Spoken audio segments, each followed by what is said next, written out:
Let's have a bit of fun till I downfall. My love, if you feel like I do right now, don't say you're on the run to the other side, my love.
Let's have a bit of fun till I downfall.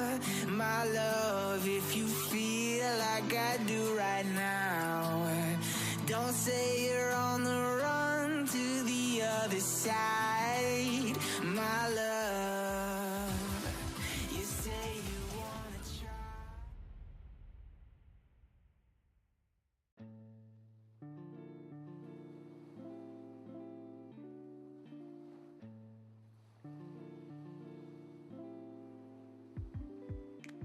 Yo.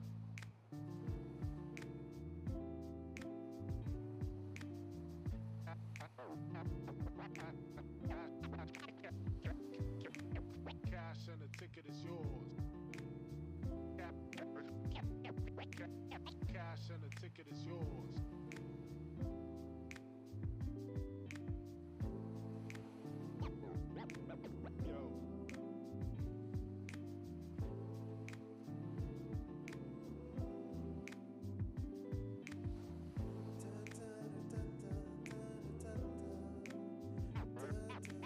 Cash and the ticket is yours.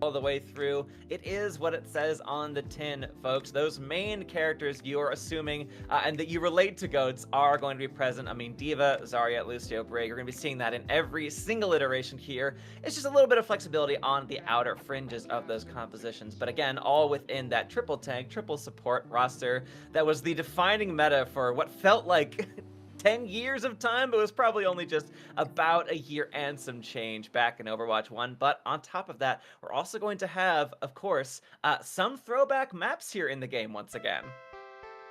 Yeah, exactly. You're going to have sort of that classic map rotation. None of these Overwatch 2 maps, we stick our nose up in the air, we revert back to history, and then also, like you were saying, 2CP is looming, of course, not just in your quick play hacked games, but here in tournament as well.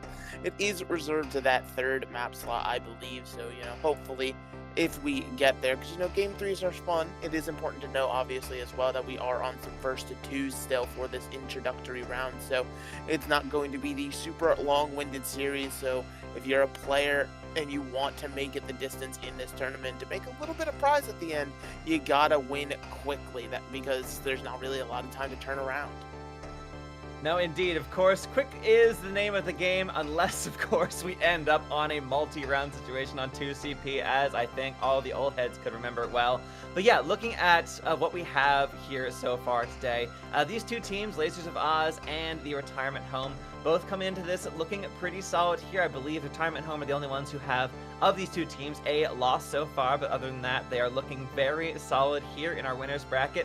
Whoever does manage to claim the victory gets to move on in the upper bracket, and of course, the loser goes to down. This is still a double elimination bracket here for our GOATS playoffs. So one loss here so far does not mean you're out of things, but it does mean things are more difficult. And of course, tomorrow is going to be when we dive into the essential quarterfinals, the semifinals, the playoffs of this very final thing here. So it looks as though we do have our first map is already slated here, folks. It is going to be Lijiang Tower, looking at to kick things off. So a very classic location, of course, but yeah, control to kick things off, and we'll see where we go from there. Exactly, so it's obviously super fun here in Lijiang Tower. Truthfully, this last CGL season, I complained about how much I saw it in the playoffs. It was too much, I was tired of it, but in GOATS, it fits right at home. Like, it was built for maps like this, close quarters, your rotation's gotta be fast with your Lucio, you have to be in sync.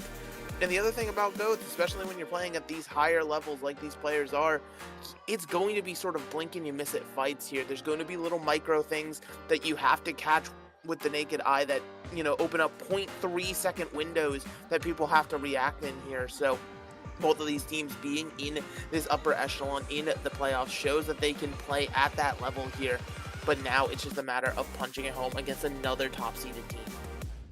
Yeah, GOAT's really defined by those, as you're saying, Megalas, those tiny little rotational movements there to sort of outcompete in these functionally mirrored compositions. But as well as that, on the opposite end of the spectrum, you can also have these incredibly long, drawn-out fights where, again, this is 6v6. You could easily see a full suite of 12 ultimates in some of these longer engagements here, especially as overtime wicks start to burn. So, of course, Lasers of Oz and Retirement Home both are looking very solid coming into this here. They have made it into the playoffs bracket, so we'll see which of these two teams looks the better going into the later stages of the playoffs, who gets to continue on, and who has to have the more difficult route through the lower bracket. Yeah, and so again, it's just a matter of looking at things here as maybe it's just a little bit buggy on the hero screen here when you're showing highlighted heroes that aren't in the GOATS comp. But hey, we don't worry about it. We don't question it too hard here. And again, like you were saying, Krax, it's just a matter of those little micro things that can sort of come up to bite you. I think the biggest thing to watch, if you're trying to pick out any player, it's always going to be the Brig, right? You have those stuns that you can set up with your Rhine to drop devastating Earth Shatters, but also those stuns in general just to either counter bash or get somebody out of position for even a moment can be massive. I mean, Brig was the raid boss during this meta for a reason. She brought about the existence of GOATs almost single-handedly. So, it's just something that you always have to watch from a support player here. As a reminder, folks, we are looking at the Overwatch 1, or at least the adjustment that we've made here in Overwatch 2, state of the health bars, of the abilities here. Tanks do not have that resisting knockback passive, except, of course, for Reinhardt. That's kind of his bread and butter, and from that came the rest of it for the tank roster. So, yeah, look at these massive health bars coming out the gate here. This is certainly going to be a massive slobber knocker of a fight all the way through here, but losing Alec immediately off the game here, that is going to be an immediate pause as we roll out the gate. So Alec and Breeze on the side of retirement home falling down. We'll see if that sticks here, but we're just figuring things out earlier on in this series just to make sure we got things underway. Of course, it is a lot of back-end work here to have this sort of GOATs composition, these GOATs rosters, this entire rule set in the game for these two teams to run on. So just a bit of patience for you folks here. We're just getting things sorted out. But yeah, so at the gate here, these two teams pretty, I mean, again, of course you're going to see mirrored compositions in GOATs, but it looks as though the Zenyatta from Alec is going to be sort of the, I wouldn't say the difference maker because of course they went down first, but is the difference point here in these compositions. I mean, hey, no, I mean, difference maker is technically the word here. It's just difference maker in a bad way.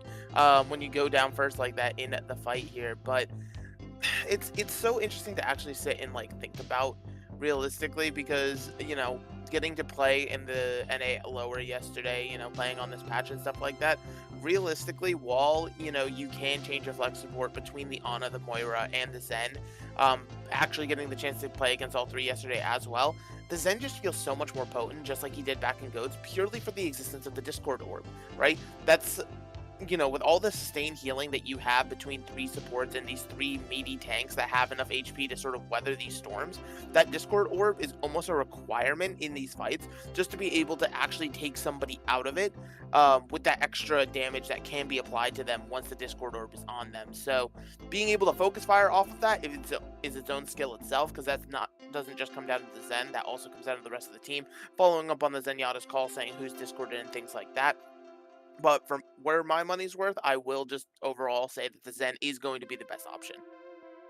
Yeah, it certainly seems to be, you know, kind of premiering itself as the ideal composition here. In back in the days of GOATs, kind of felt like we saw that Moira more than anything else, but I fully agree with you. I think having the Discord Orb really lets you shred through those massive health pools of those three ever-present tanks here. Of course, things like the Bionade can easily get eaten up by a Diva, or, you know, cleansed by a Zarya bubble, or just ignored by a Reinhardt shield. So as valuable as you think, you know, sort of defying that, you know, healing percentage that an Ana could bring to it, she's also very vulnerable here. Whereas that Zenyatta, you do have an incredible damage potential, not just the Discord Orb, but of course those Zen Orbs. As long as you are not directly in the front lines of your squad, you can really play that incredible backline sniper that, again, the rest of this composition kind of lacks here. So Zen also provides some utility in that sense, where he doesn't necessarily have to be on the front lines like you might expect the Moira to be,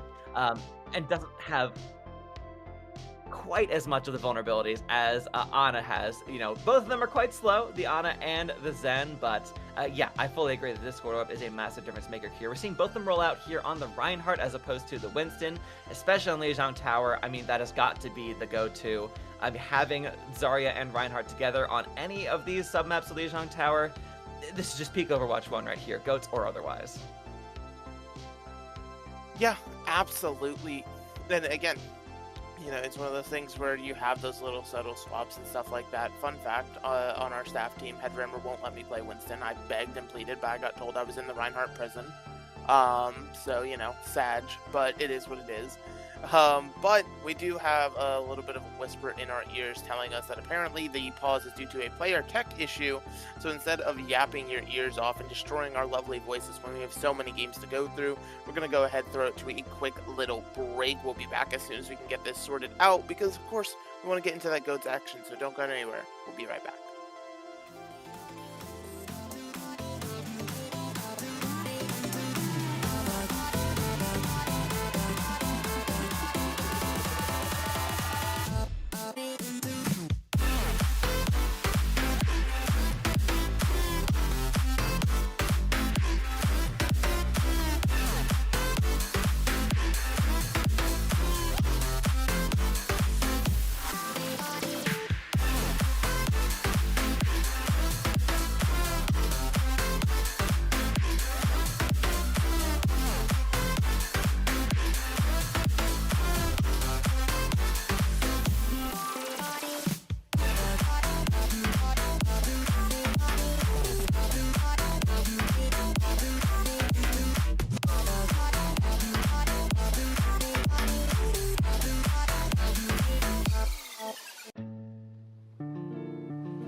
Cash and the ticket is yours. Cash and the ticket is yours.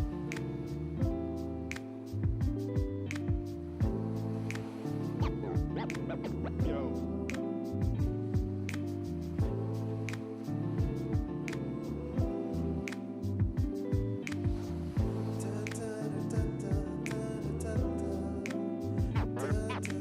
Cash and the ticket is yours.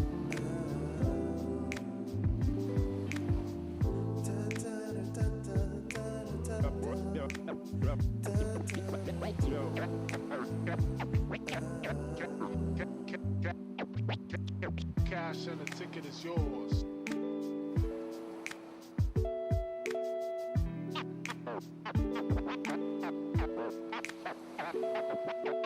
Cash and the ticket is yours.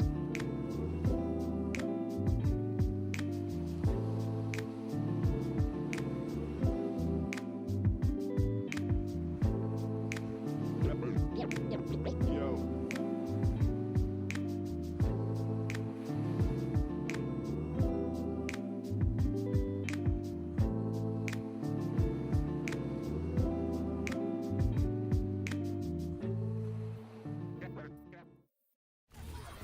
All right, folks, we are right back in the thick of things here. Solved that difficulties. We are back into the match here as Lasers of Oz really putting the screws to the retirement home, forced all the way to fall back into the spawn essentially here, and they are slowly capping up that first objective. However, the remaining members of retirement home are still fighting this out here, determined to try and put themselves in a stronger position here against this very aggressive hole coming through from Lasers of Oz. But it looks as though, again, the point has already been capped here, and the members of Lasers of Oz should have really strong positioning here, whereas retirement home are still trying to force their way forward. Woods Frank is eating so much pressure here. Peppermint Tea getting the better of Pikachu is a massive source of aggression here for Lasers of Oz. That is going to be the sound bearer coming through from Yato already. They want to essentially end this fight here and now, getting a bit of a stagger here on to Wilboss, onto that Diva, who just takes a bit of a dive off the edge. That is going to be a final end to this first fight.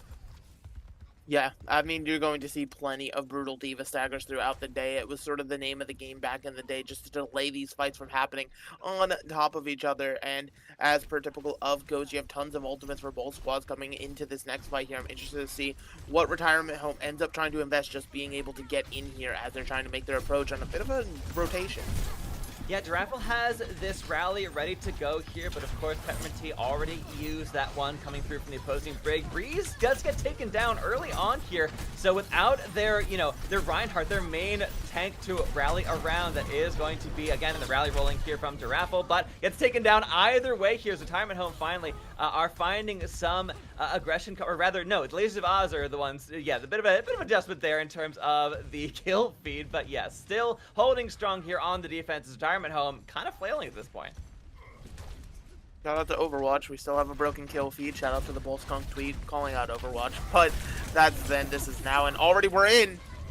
Yeah, Woods Frank down immediately. I mean, that is a strong opening here for Retirement Home. We'll see if they can actually get onto the objective. They're burning ultimates left and right just to get themselves some point control here. Peppermint Tea falls down to Alec. That Zen kick. Still a mighty thing here in the GOATs meta as Wilboss gets the better of Yato. That is going to be control wrested at the last second here. Retirement Home starting to tick up. Yeah, and now, but they're still fighting with the grab in the corner here to get the baby Diva. And so now this is going to actually be able to buy Retirement Home even more time here to actually start accruing some point percentage. Considering the fact that Retirement Home went into that and overlaid their support ultimates, one of the cardinal sins of the GOATs comp, you never want to do that. It's kind of tragic here, but Lasers of Oz now just going to have to approach and potentially make that same mistake with their Sound Barrier and Transcendence both online. Yeah, again, it's sort of a difficult thing. You want to be able to stretch your ultimates over a long engagement, as these GOATs fights tend to be. A Shatter goes entirely wide on target, but no one able to get knocked down here. Lasers of Oz pushing forward, losing one on either side. It is Nitsu and Woodsfrank falling down, but Peppermint Tea losing that Brig kind of spells disaster for your team, and it is going to be Retirement Home still holding strong once again. This defensive position is so easy to work with here for these 6 body teams. Wilboss able to mech onto Pusenkas there, so Chernish as well falling down. That is going to be Retirement Home. The point gets flipped out from under them, but Lasers of Oz still are the ones on the back foot here, losing all bodies one by one, so only 59 now to 60% on the board for Retirement Home. Beautifully played from Retirement Home to be able to stay in that one. You know, having to give up the point flip, obviously not ideal, but still managing to get back in time while winning out the fight here. Now, how do you live through some of these other things here? You have the grab bomb combo coming up for Lasers of Oz, and that one is a killer regardless of what support ults you have. Yeah, the Reinhardt shield is kind of the most important thing there, and of course the Zen can trance just to stay out of it, but that is a boop onto Woods Frank. I mean, this fight has got to be well and truly dusted here. Lasers of Oz on their approach around the outside. We're not counting on the environmental possibilities here. Losing more and more bodies as the fight drags on. 92% here for Retirement Home. They were the second ones to get control of the objective, but it looks as though it's going to be tough for Lasers of Oz to even get a foot on the objective. They do manage to just trigger overtime here, but that is going to be all they get for their trouble. Retirement Home holds strong on their defense. Despite a point flip in the middle, it is going to be them at 100-99, taking our first point on Lijiang. Yeah, again, Retirement Home able to hit the battle back on that one. It obviously, you know, starts out a bit one-sided, but that's the thing about Goats Comp. It's all momentum based for the most part here, and so if you can just continually cycle and just constantly put up the pressure, you can come back from these situations where you feel down and out here. All it takes is one, and then the snowball starts rolling here. Beautiful thing about Goats, you don't got to worry about swaps because, again, you know, there are other options, but the classic Goats Comp, it truly is the strongest, the best, if you will, here. And obviously these stats, they look incredible, they look insane, you know, slightly inflated because of how the workshop code works, but at the end of the day, who's complaining about seeing a Zarya put up 11k damage in a single round? Now, Zarya and Brig Jail, certainly for DPS players, does bring back the memories here. We do have Durapple Snake just trying to provide some of that support, and of course environmental possibility here on Guardians. You have to worry about that, but Nitsu is the first one to fall. Losing two here on the side of Lasers of Oz. It looks like we are trading back and forth here already. Both these teams trying to present themselves in a very strong position here around the high side of the objective. Finally getting those kills. The point has been unlocked, so it looks as though once you lose Chernish, yeah, that's going to be the end of it here. Lasers of Oz get battled down, and Retirement Home taking first cap this time. Yeah, and I think, again, another thing to highlight is just how the old patch works, you know, how it was back in the day. Zarya, she doesn't have two bubbles to herself anymore, only the one. So you saw in that situation, once Cherry expends that single bubble, it's just going to be a focus fire onto the Zarya here. So now already with the re-engage, Lasers of Oz trying to close the gap. Yeah, between the Lucio and the Brig, you have to be very careful here crossing this bridge coming into the engagement. That is going to be a D-mech onto Pusenkas, so just decides to take a dip over the edge there. Chernish falling down as well. Lasers of Oz having a really tough time getting into the objective here now that Retirement Home have found themselves such a strong position to defend from, and plenty of ults to work with in this next fight. Yeah. And those powerful ultimates, like we said here, it's now going to cause Lasers of Oz to do a bit of a rotation here, trying to go ahead and go up this right, or the left side rather, instead here, but they're already going to be met thanks to the speed boost on the side of Retirement Home here. Yeah, only the Diva Bomb and Transcendence ready to go immediately for Lasers. Retirement Home, again, just looking so strong in terms of ult. They want to go fast, they want to go now. That is a solid takeoff onto that Zenyatta, who again has a trance ready to go, but that is going to have to be saved for another engagement here. The Sound Barrier is not enough to save Giraffle, but everything else spent here for Retirement Home should be enough to hold strong on the objective. However, that is a very heavy engagement where Lasers of Oz didn't really have the chance to spend much at all. So this next fight, ult-wise, really has to be in their favor. Yeah, they have the ult fight in their favor unless they all get caught with their pants down by Breezer's Earth Shattered here, which realistically, getting a Shatter through in these Goats composition, it's so unbelievably difficult. You have the Rhine Shield obviously contend with, but Bubbles, Shield Bash, Stuns, like there's so many things that can make this Shatter go awry or go wrong here as the grab's up in the corner. I love to see a high ground grab there, just locking up all members, so available to be taken down by that hammer swing coming through from Woods Frank, determined to make this one count, holding on to that Shatter, giving us a little bit of a flourish there at the end of it. That is a team kill coming through for Lasers of Oz, as these Goats fights tend to go, but 99% gain for Retirement Home. All they need is one more fight to go their way. Exactly, but, you know, that's exactly how Lazy Years of Oz felt on that first round, right? And that's when the 99 comeback happened for Retirement Home here. So Lazy Years now trying to flip the script here. Still with some tools to work with that Diva Bomb plus Shatter combo. If they can sync it up with a Brig Bash to help this Shatter go off flawlessly, it could be massive. Yeah, recall the Bash does stun here. This is Overwatch 1 rules here. The Shatter comes out from Breezer and is enough to lay down Woods Frank, not get a chance to use that Ryan ult of their own. So Retirement Home are holding strong here, not lost a single body until, of course, I jinxed them there. That is Nitsu falling with that sound barrier ready to go. But again, they still have plenty of road to work with here. Lasers of Oz are once again in such a tough position of having to re-aggress here in the face of an overtime wick burning here. Retirement Home have so much to work with, even if we can get those members of Lasers to the objective here. That is the transfer. The grab to lock them up off the point. There is no chance to touch. Finally, they do manage to ramp into the point, but at that time, there's really not much more to be done. Alec cleaning up the last few kills there. That Discord Orb, as we pointed out, doing so much work for both these teams. Retirement Home will take Lijiang Tower and put themselves on match point. Yeah, and Retirement Home again, nice little battle back there from that first round, and then the second round clearly calmly in control here. I mean, Lazy Years, certainly they had like game plan, they had some solid rotations, but I feel like it was just a little too slow sometimes. I feel like they kept slamming their head into the brick wall a few too many times, and by the time they plotted out and realized they needed to change course a little bit, it was just too late here. So, you know, those slightly slower adaptations going to end up costing you in the long run. And then, like we said at the start, it is first to two, so Retirement Home already finding themselves on match point. So Lazy Years, no ground to give here. They got to take this next map to stay in the upper bracket.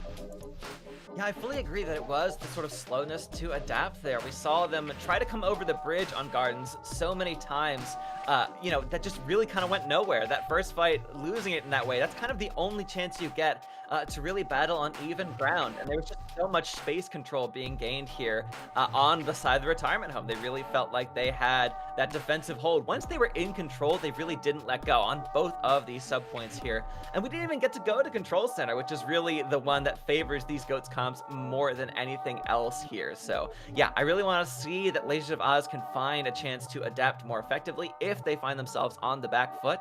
But Retirement Home, yeah, once they get in a position to bunker down, it's really tough to dislodge them at this point.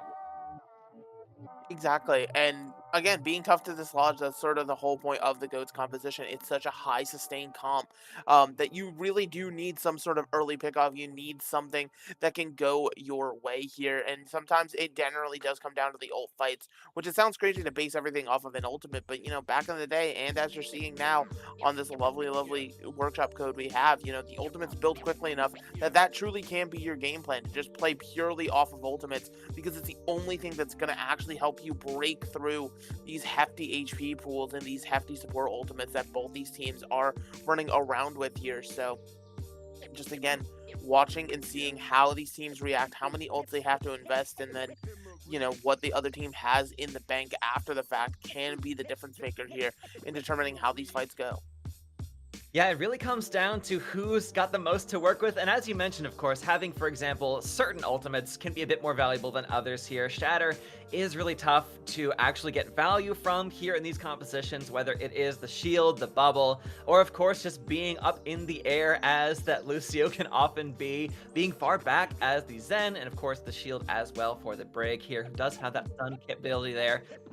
So, folks, we are heading into our second map already, and again, potentially the final one here in this first of two. It is going to be Numbani. So, we are diving into Hybrid here. We're going to see both offense and defense from both of these teams, which can really provide such an interesting insight into how they want to run these compositions here. You really can't get to see any difference in terms of compositional choices here. A lot of times, you know, when we look at classic Overwatch 2 at this point, we really kind of harp on whether you want to make some adaptations on the fly, whereas in GOATs, there's so little you can do in terms of your hero choices here. It really has to come down to your rotations, your actual style of aggression, and where you want to meet your opponent, and where you want to spend, of course, as you're saying, Megalas, those ultimates. It is really comes down to how much and how little you spend of those in a given fight here. But defense-wise, I feel like Retirement Home are really comfortable here defending that first point, whereas on the offense, I'd be curious to see how they make their inroads here.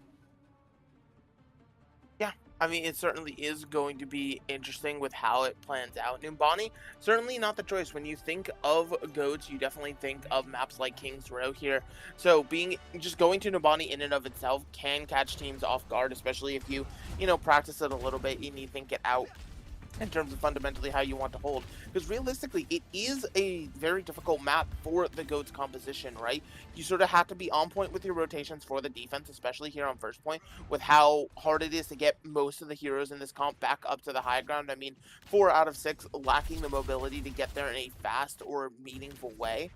And then also for the attackers, which ways are you going to rotate in? You have the outside left coast, you have just running it down main, going under through the stairwell, and things like that. So just all about pathing, all about where you're going to hold here, and where those clashes eventually end up happening.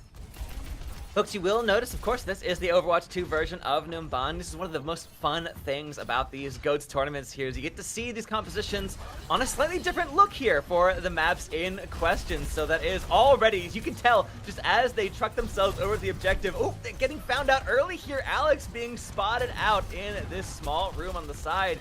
Yeah, that is so much of your utility and damage throughput coming on your side, being taken down with that Zenyatta. So you see the rest of the team sort of falling one by one here. Woodsfrank does get taken down for the defense, but that is going to be all they lose here as Retirement Home, yeah, losing that Zen early there, getting caught out by those members of Lasers of Oz. Brutal start to that fight, but again, not even a minute off the clock here. Exactly. It's just the GOATs is that quick, fast-paced action that you're expecting here. Now attempting to go through the high ground here. You have the Retirement Home. Not with an ultimate yet. Meanwhile, Lasers of Oz can respond with ult if they want. Yep, that is an immediate shatter coming through for Woodsfrank. Lays out the aggressing members of Retirement Home. Pikanu and Alec immediately getting blasted into oblivion there. And that Discord orb onto that Reinhardt. I mean, we've called it out multiple times here. That is just an absolute death sentence as Nitsu and Wilboss take a bit of a dive. And that is going to be a team kill for the defense here, who again have so many ults to work with coming this next fight. Yeah, lots of ultimates, like you said here. But of course, that's just the nature of the GOATS comps. You're going to have tons of ultimates for any and everybody under the sun here.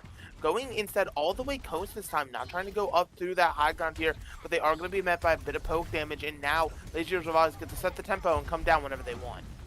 Yeah, Yato falls dangerously low, has to play a bit more carefully here. That Lucio sound barrier is so crucial to win these fights the longer and longer they go. You can see that where Nitsu wants to aggress with this beat here for Retirement Home, but the rest of Lasers of Oz just kind of disengage, fall back to the objective, so that ult kind of goes by the wayside here. Shatter from the top ropes, fully possible here for Breezer. This Reinhardt looking for any value whatsoever. Just a single member could be the thing to spell victory for them, but again, with 6 bodies, you really kind of want to find more than that. You would love to find at least 2 knocked down here that your Zarya and D.Va can just charge directly over here. That barrier being used. A crucial time here. Alec with that Transcendence dropping down on the objective. Finally the go button here for Retirement Home. But Breezer so dangerously low gets locked up by that grab out from Chernush. That is a massive ultimate coming through for that Zarya on the side of Lasers of Oz. And despite the heroics, despite waiting it out, Retirement Home kind of burnt too much time in that fight, and they're getting staggered brutally here with this baby D.Va. Yeah, Wilbus just trying to find the cliff as fast as humanly possible. Finally going to get there in the end, but at what cost here? And like you said, Lasers, they definitely were in the process of losing that fight here, but Cherry decides to just pick it up. The Zarya player can just do that sometimes. You hit a good grab, you have the damage inside of it as well. It's just going to be a chef's kiss, mon ami, if you will. And so now Retirement Home on another push here, but their time bank is dwindling. Yeah, and again, we're seeing them come through this same route they've tried at the very beginning here where they got locked out. So it's a really tough spot to be in. It's a shooting gallery for the defense here. Lasers of Oz have full awareness of where their opponents are coming from. At this point, with 30 seconds left in the time bank, they don't have a lot of options to change up their inroads of aggression here. A massive shatter comes through, lays down 2 of those tanks. So this is probably the most value you can possibly get from that ultimate there. Retirement Home still fighting strong. Nitsu sound barrier wears off. I don't know if I saw that laid down or if it just got immediately taken care of so quickly, but Yato's able to get the kill onto Giraffle. Alec falling down as well. That is going to be Lasers holding strong in this defense here. Only that D.Va who is able to remech back and spawn, just coming back to the objective here. A point tick is gained for Retirement Home's offense. So again, this is technically when they come back to their defensive hold. This is a win condition for them, but tall order to be sure here as a celebratory ult comes down. Legion of Oz hold strong in the defense. Point A. You know, no draw. You absolutely take that any day of the week here.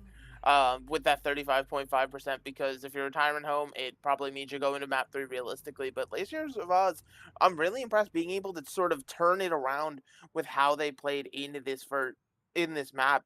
Simply because, again, taking people to these off-meta picks when everybody's expecting King's Row, you throw them to Numbani, you know the map a little bit better. Everybody else is just caught off guard by the scenery here.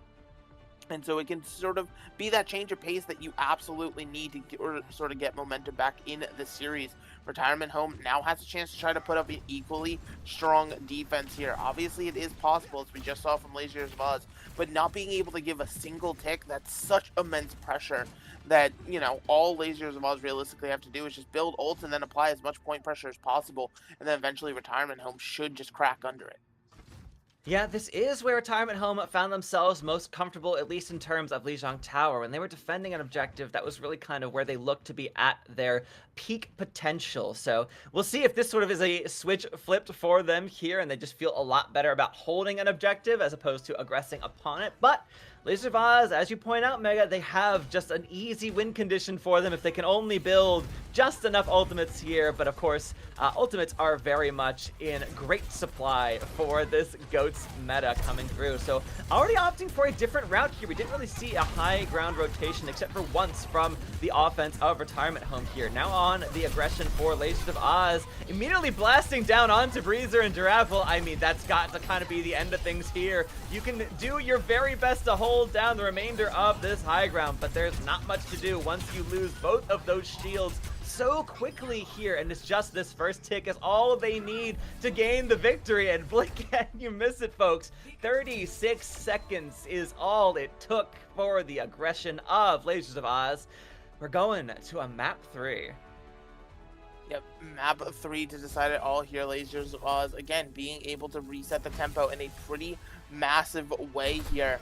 And so now it's the matter of where do Retirement Home want to go for this third map to try to get things back in their favor, because realistically, this map was not close. It was just sort of a absolute domination for the side of Lasers of Oz. They clearly had it mapped out in their head. They knew how they wanted to play it. And again, Retirement Home got caught off guard the way Numbani can do to you here. So now with the ball back in their court, hopefully some home turf advantage can be in Retirement Home's future if they want to take this series.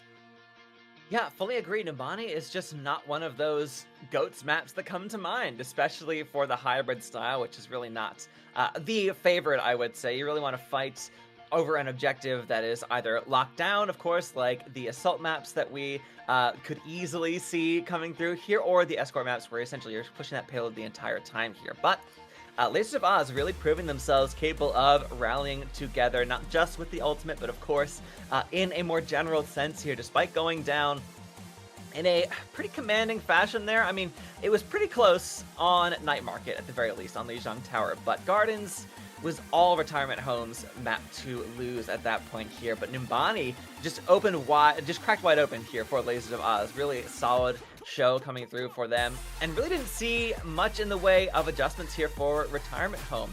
They tried certainly the different routes you could possibly go here on their offense, but it just was nowhere near enough. And I fully agree. Full credit to Lasers of Oz for making the map choice and being very clear that they knew their game plan coming into this. But as far as game plans go, folks, we are heading to a 2CP, and it's going to be, I believe, Anubis. Yeah, I mean, Temple of Anubis, it is another, classic map here. We finally get to see the 2CP in action, as it were, and again, it's just one of those things of between the 3 options that we have, no HLC or Paris Love, sad, crying.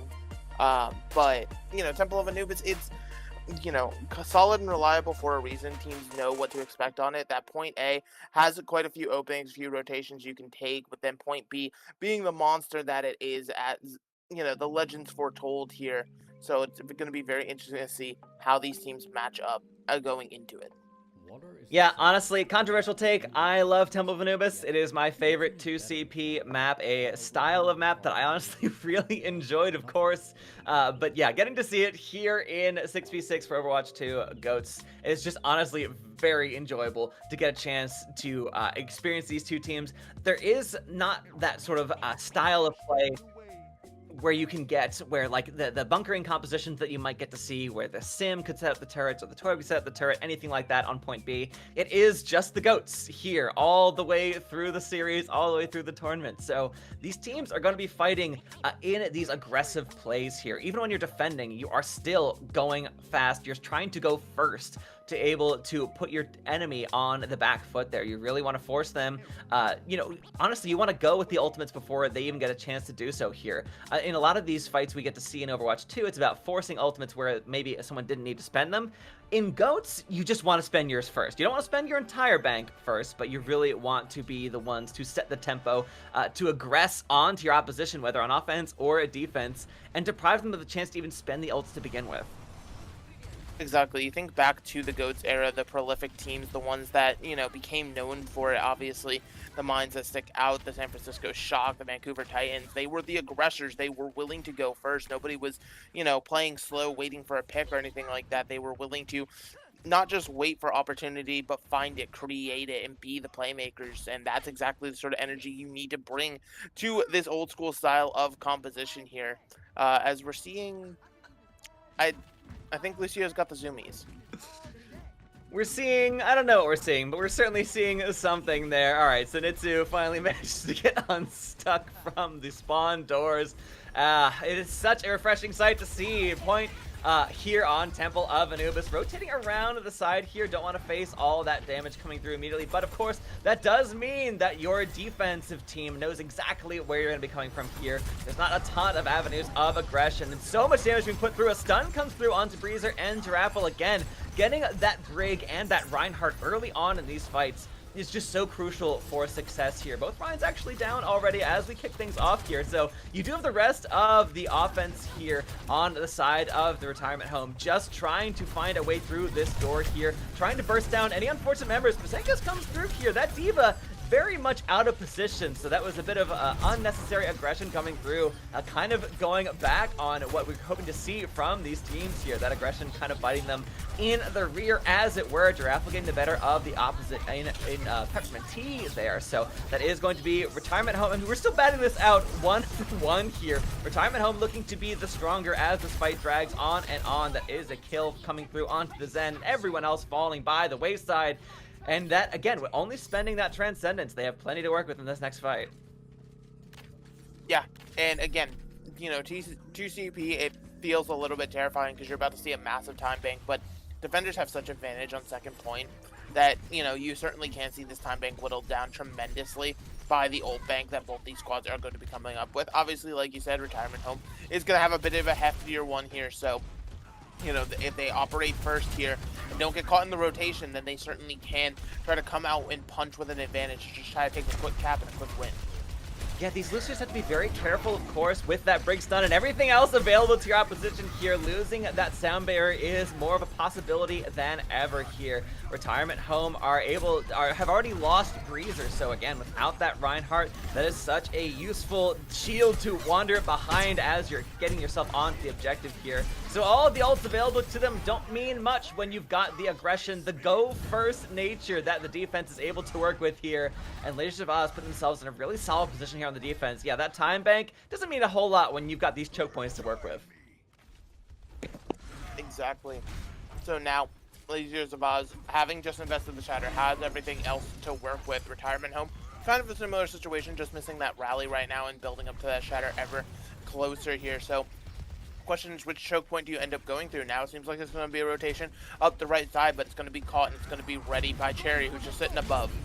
Yeah, that is another high ground grab coming through, but the Transcendence and the Sound Barrier just to keep the team alive and kicking in this fight spent now on the side of Retirement Home as well. Nitsu able to sustain them for a few moments longer here. Breezer has this Shatter, determined to find someone out on this straightaway. Could be the perfect chance to lay down your opposition here. Will Boss's D.Va is just trying to find a pick here, and Alec falling dangerously low. The rest of the team has to play so carefully here for Retirement Home. A single member falling could spell disaster here. Both Reinhardt's falling early on. Once again, we see them having to hold the line so effectively here, which does mean they're often in that line of fire, but losing the break as well. That has got to spell the end of things here for the offense. Once again, another dragged out fight, as we do have once again a Zen Transcendence. That is 2 in this fight for the side of Lasers of Oz for that Transcendence, and we have burned another minute and a half, I think. All of those fights, all the fireworks, and that was just a minute off the clock here. A stagger on to Will Boss. I mean, this is just classic Overwatch 1 here, folks. Yeah, it's classic. Finally, Will Boss being given Mercy sent back to spawn here. But like you said, that was all just one fight. Trying to aggro with the bomb, knowing the D.Va's not there. I mean, I respect it, but at the same time, the defense does not need to play this far up. It's almost a little bit too risky. No, I mean, we saw Pusenkas do the same thing on the first point hole. Just went a little bit too aggressive there in a room without the rest of the team available to defend you, sort of as you're making this aggressive push here. Woods Frank is hoping to find out a shatter. No, gets spotted by the Retirement Home, not able to find any value there, but Fire Strike just trying to layer in some more damage, chip away at those massive health bars, wandering into the engagement here. That is a grab coming through for the defense. Sound Barrier to keep the team alive, as well as the Transcendence. You do sometimes have to use both of those ultimates just to stay alive. And that is a massive shatter, laying down the entire squad, essentially, of Retirement Home. No value to be gained whatsoever for them as this fight trickles on and on here. Another minute off the clock, another team kill for the defense here. And folks, yeah, this is what we were talking about. You got to see about 5 minutes 40 when they had that point A unlocked, and now they've had no progress on point B with less than 2 to go. Yeah, it certainly is a bit brutal here for the attacker trying to figure out a plan here, and another early D.Va bomb actually gets picked this time.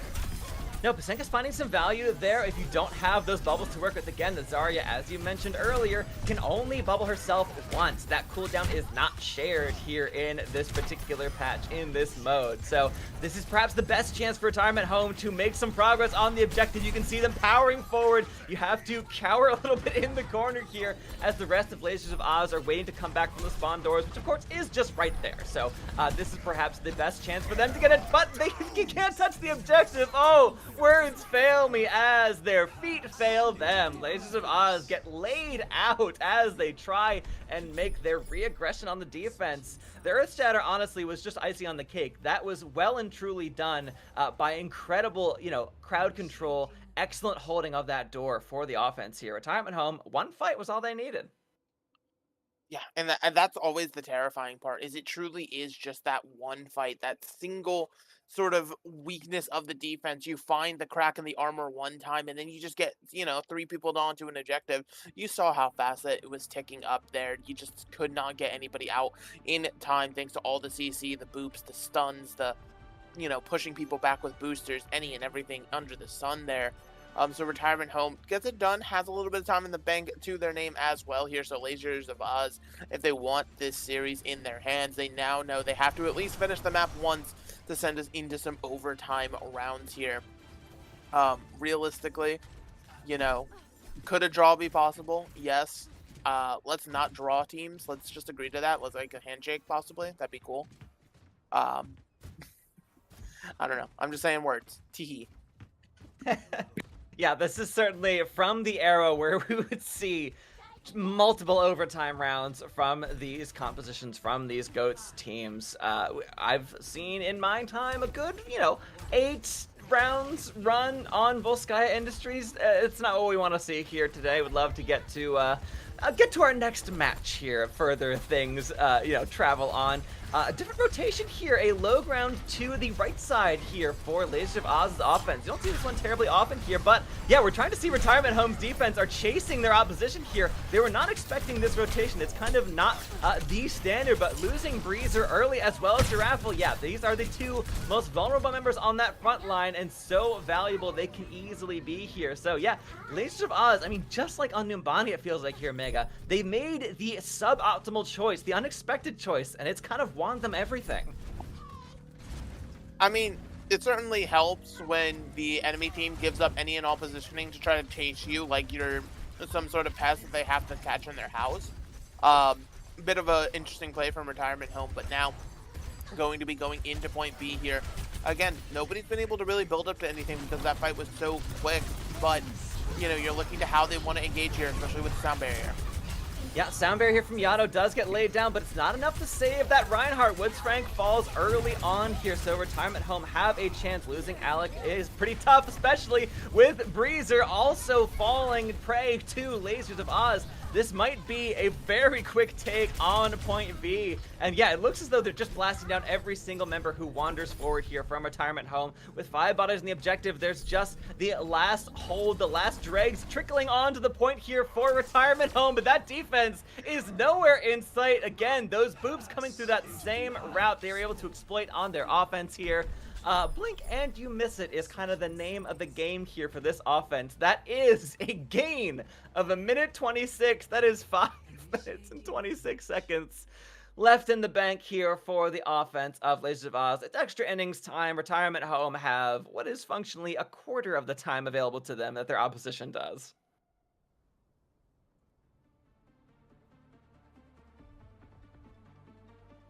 Yeah, as we're heading into the second rounds here for the map, we're just getting a chance to, again, not change up the composition essentially, but perhaps a change of their mindset for this. Retirement Home need to get themselves very solid here. It is going to be difficult for them to figure out exactly how they want to approach this. They have such a smaller time bank than their opposition here. Lasers of Oz are very much in the driver's seat and very keen to shut this one down before it gets into extra innings. Yeah, that's certainly the hope and the dream here. Retirement Home, of course, on the other hand, is trying to punch this in, right? Yeah, as long as you can get first point, then it's sort of where there's a will, there's a way mentality here. And it certainly is doable, right? Like, all you need is just sort of one moment of weakness from the defense, as we've seen all map long. That's sort of the story of the assault map of 2CP. It's just sort of finding that one moment, being able to punch your way through after the fact here. So Retirement Home going to see what they can do with their standard rotation going through the side door again. Yeah, again, this is what sort of seems the most comfortable for them. This is where they want to make things work here. It's kind of the standard approach for most of these teams, especially as we're looking at the GOATs compositions here. But already losing their Reinhardt, as has been so often the case for these fights. Giraffle falling down early here, so that is kind of a trade. But Lasers of Oz are now on the back foot. They have lost 2 of their tanks already, those massive bodies. Of course, Brig here functions essentially as a 4th tank in the composition. That's kind of what she makes it so versatile and so solid to build this composition around. So really kind of trading here on both sides. Retirement Home are not in a bad position, certainly, but it is messy. We've already broken down the standards here. The practices of GOATs has already kind of fallen by the wayside. Wilboss goes to that remake, but not able to do so as Yato gets an early kill onto that Baby Diva. The Zenyatta's Transcendence ready to keep the rest of the team alive, and despite, again, early picks coming through for them, it looks as though Retirement Home are not going to have a chance to even get the toes on the point here. They made an effort, they made an attempt, they found some early picks, but it just wasn't enough positionally speaking. Lasers of Oz really had their number. There is a body on the point. Overtime Wick has been trickled down here. Nitsu's Sound Barrier benefiting only themselves, but that is going to be all the value gained here for the side of the offense. No progress whatsoever. That is going to be 0% here for Retirement Home's offense. And so now 33.3% in 5 minutes and 30 seconds is all that stands between Retirement Home and the lower bracket, if you will, or rather Lasers of Oz and the upper bracket. So it's going to be a very gargantuan task to ask of a defense to try to piece something together here. Because again, you're going up against such a brutal time bank. Like, honestly, Lasers could take like 4 to 5 fights to set this up if they wanted to. Like, they actually just have that much time to work with. They could force ultimates out in one fight, make sure that they've completely drained the economy, and then come in and be like, okay, we're going to click our win button now and just click all 6 at once and just overwhelm the opposition here. Retirement Home, if you're even able to hold for a minute, it's impressive, but it's just such a tall task that of any team that it's going to be difficult. Yeah, I mean, you called it out with their initial defense here. They made some odd positional choices chasing after the offense coming through, whereas you might usually expect them just to rotate onto the backside of this high ground here, or essentially to the objective. But they really didn't want to get caught out with having Lasers of Oz on that higher ground, essentially, above the objective. But yeah, really want to see them hold strong on their position that they hold here defensively, but a taller order you really couldn't ask for here in this GOATs meta. 5 and 20 in the bank here, just to get a single tick of progress on the objective. So Lasers of Oz, yep, that same exact bundling of themselves towards that high ground with 2 kills early here though. Retirement Home, this chase is now paying dividends this time, so it looks as though they finally found their angle of attack here. The chase turned out to have some value here this time. They just didn't do it quite right last time, an early team kill, but they've only burned a measly 40 seconds off the clock. Yeah, I mean, so again, a drop in the bucket, but this is how you have to play. It is just one fight at a time right now for the defense, where they have to sort of figure things out slowly but surely here. Meanwhile, for this side of Lasers of Oz, again, they can sort of take their time. They can lose as many fights as they want here and just continually build up this ult bank and drain the ult bank of Retirement Home. So Retirement Home really, again, still has it all stacked against them. This is always desperation mode here for Retirement Home's defense. They go ahead with that Diva Bomb in a small enclosed space. Is enough to de-mech the opposition. So Lasers of Oz once again losing a fight in pretty quick fashion once it truly kicks off. And with the aggression here from Retirement Home's defense, there's been very little chance to build up towards ultimates apart from that Brig rally here for the offense. Yeah, and so again, you know, it's been very difficult for the offense here in Retirement Home. Now, you know, not only has the ult bank, but the most important thing is keeping it, right? It's just not having to overinvest into this fight. Oh, why are we dropping down, Breezer? That's terrifying. Breezer drops down, desperate to chase them, can spell that they're going through the stairs on the high ground, does manage to get some value from that shadow, but stunned out immediately from any chance to go forward. It turns out, not a bad thing when the rest of your team is directly behind you and is able to give chase once you've laid down the offense there. So Lasers of Oz, I mean, they've lost every single fight so far. Of course, if they win a fight, that does spell the end of the map here, but they've got to be starting to sweat here a little bit. They do have plenty of ults to work with. Retirement Home have much fewer than they did, but this is kind of reaching a level of equality between these two teams.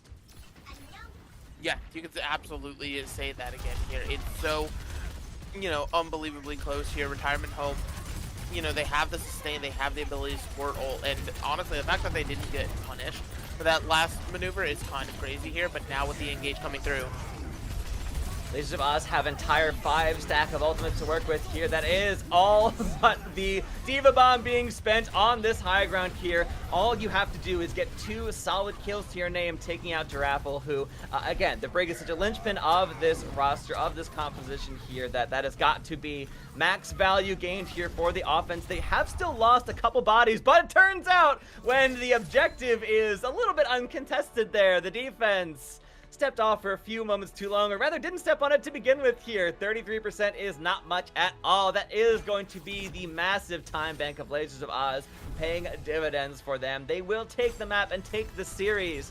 They will get to move on the upper bracket, where Retirement Home, they have the difficult task of the lower bracket run ahead of them. yeah. And I mean, considering, honestly, you know, expectations going into this, again, you know, undefeated team in Lasers of Oz from groups yesterday, Retirement Home taking 1 loss, but still getting here.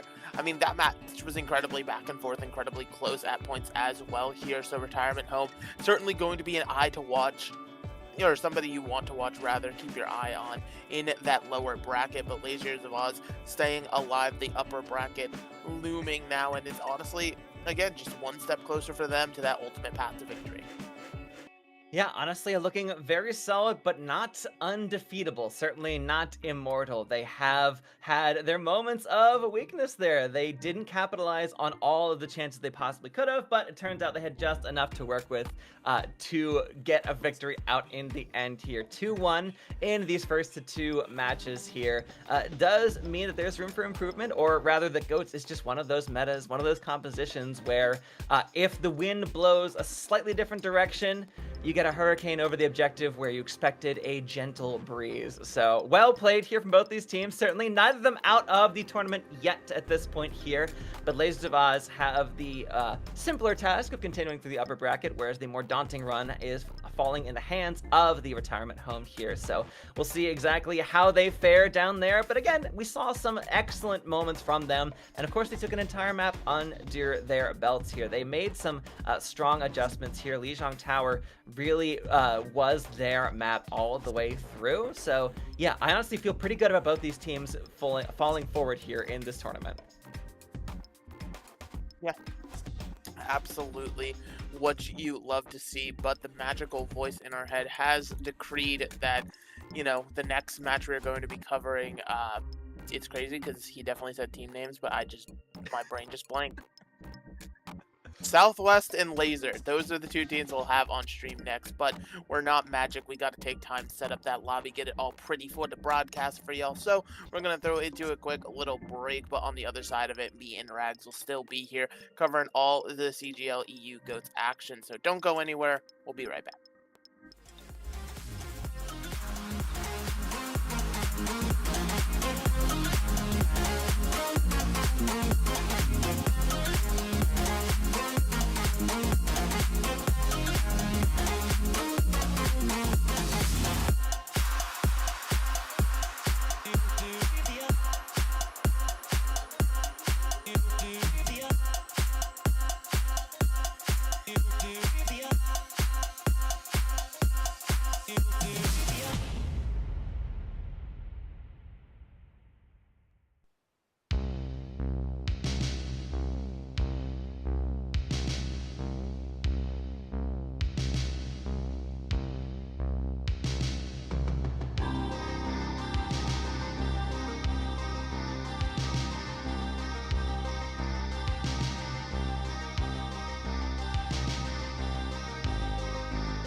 Welcome back, folks. I know we were gone so long. I'm sure you missed us, but we're back. We've got more. We're continuing in the second match of the playoffs bracket here for EU GOATs tournament here for CGL 2026, of course. So, yeah, we have Southwest versus some familiar folks here on Lasers of Oz. So we have another chance to get to see this team, another chance to get to see them play the same composition. Obviously, this is GOATs. There's not a lot of room for latitude in terms of choices there, but we get to see exactly how another team wants to dive into this meta here, and if Lasers of Oz can continue on their heater, their hot streak, or if they're the ones getting sent to the lower bracket this time.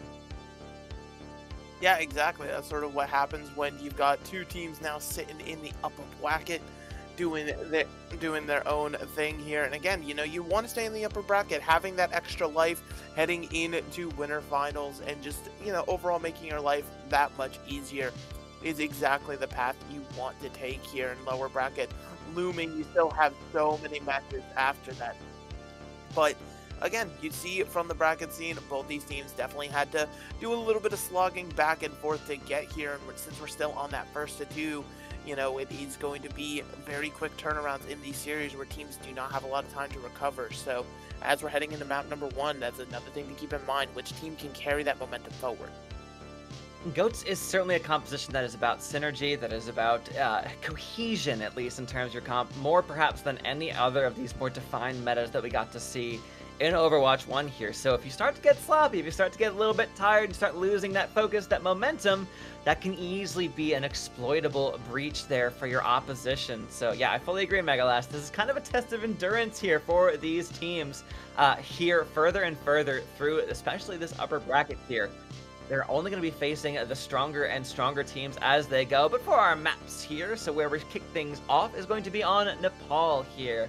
Got a set control map here at each of these given rounds. So instead of Lijiang Tower, which has kind of been just the standard so far, and yeah, we got to see a ton of it certainly in the last couple months here in CGL, but no, it's Nepal this time here, so there's plenty of room for at least on, for example, like Sanctum. You can look at some environmental possibilities, but of course, a Reinhardt in any of these submaps here is certainly a fox in a hen house. Yeah, absolutely. Again, it's another map like Lijiang, where, you know, the comp just fits really, really well. And so now you're able to sort of do any and everything with Nepal here. You know, obviously when we get to Sanctum, I'm going to be looking at the Lucio, see who can come up with the boot kills and things like that. But overall, again, just another El Clasico map here. Something you see a lot in Overwatch 2, but, you know, back in the day, these were all we had, and we just sort of made it work with the GOATs comp, and it fit so incredibly well each and every single time. To refresh folks, of course, on the rules here, we haven't seen any change up in the compositions. We kind of outlined what the ideal, sort of the, you know, capital strategy is going to be here for these teams running this Reinhardt and the Zen. But you can only change up that main tank slot, so Reinhardt could be in or Winston, only those two options there. And of course, for your flexible support, it is either going to be Zenyatta, or Moira, or Ana. But of course, we've seen no changes in terms of that from these teams so far in this upper bracket here for EU. They feel very confident that the Rein-Zen variation here is the dominant strategy. And honestly, Mega, with the way we've seen these fights go, I have to agree with these teams. I fully think that it's the Discord orb that provides so much value. And of course, once Zen has that rally armor, I mean, forget about it. That is the ultimate raid boss there. Who's Brig? Exactly. You know, you think back to the old screenshots of GOATs, everyone was just like, guys, what is Jonak doing? And he has like 475 HP on Zen. Like that's the other thing with these GOATs tournaments. Like, it's just such a level of nostalgia that's so unbelievably nice to have.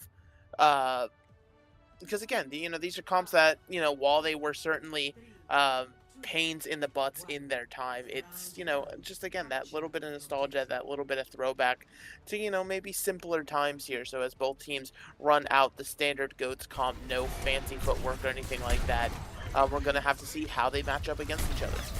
Now, we've seen Lasers of Oz already here, but Southwest have a chance to make a name for themselves, and are already doing so here as Zound cleans up Woods Frank. We see that Reinhardt is often the first to fall here when these teams get the drop on their opposition. So we are also taking down the Diva as well for the side of Lasers of Oz. So that is a solid opening here for Southwest. Damien charging back into the objective. That is a clean early fight win here for Southwest. Yeah, clean fight win. They didn't have to do too much besides just get the kills.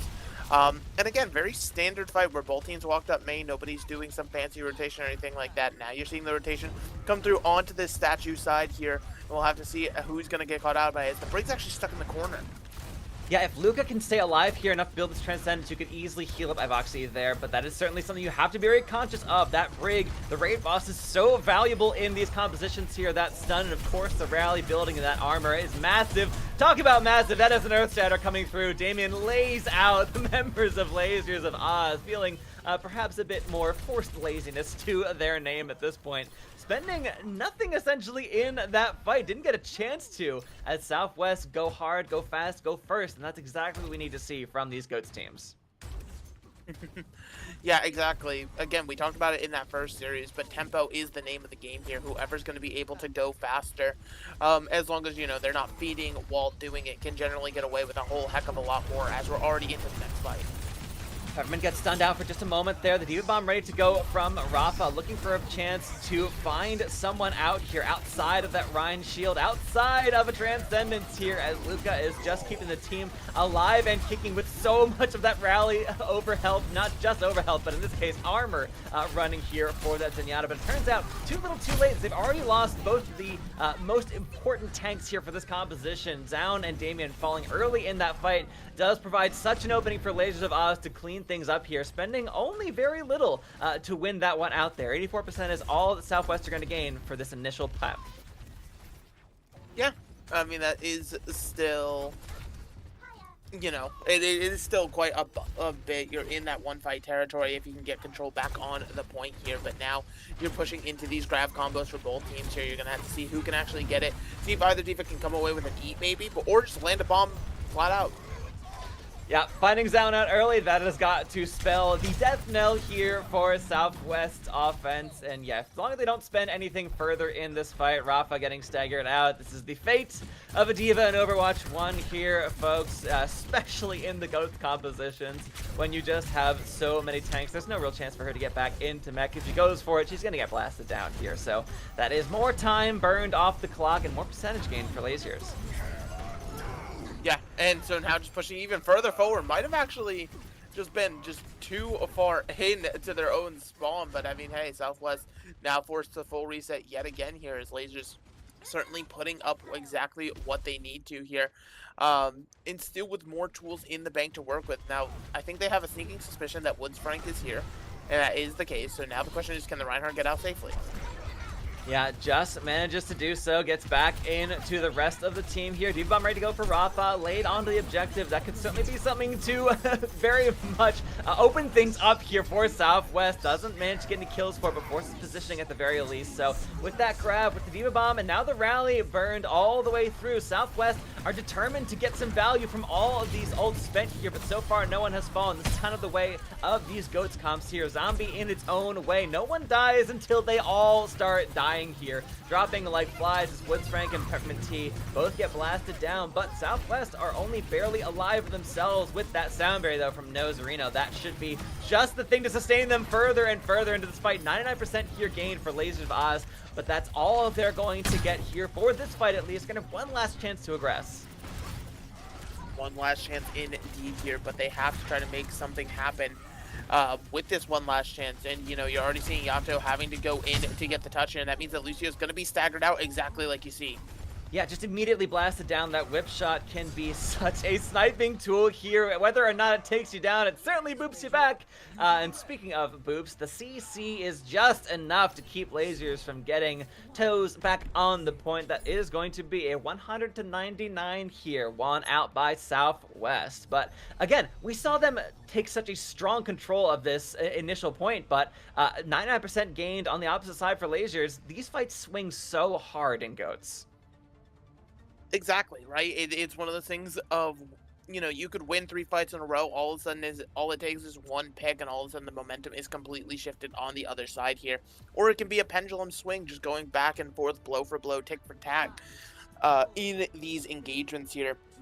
But as we're heading over to the Sanctum, I'm very interested to see what the rotation plans are, because this is the map that probably matters the rotations the most, purely because, as you see, you can end up playing a little bit of the merry-go-round if you don't decide to meet each other head-on, like these teams are doing on this high ground. Yeah, this is kind of of the map.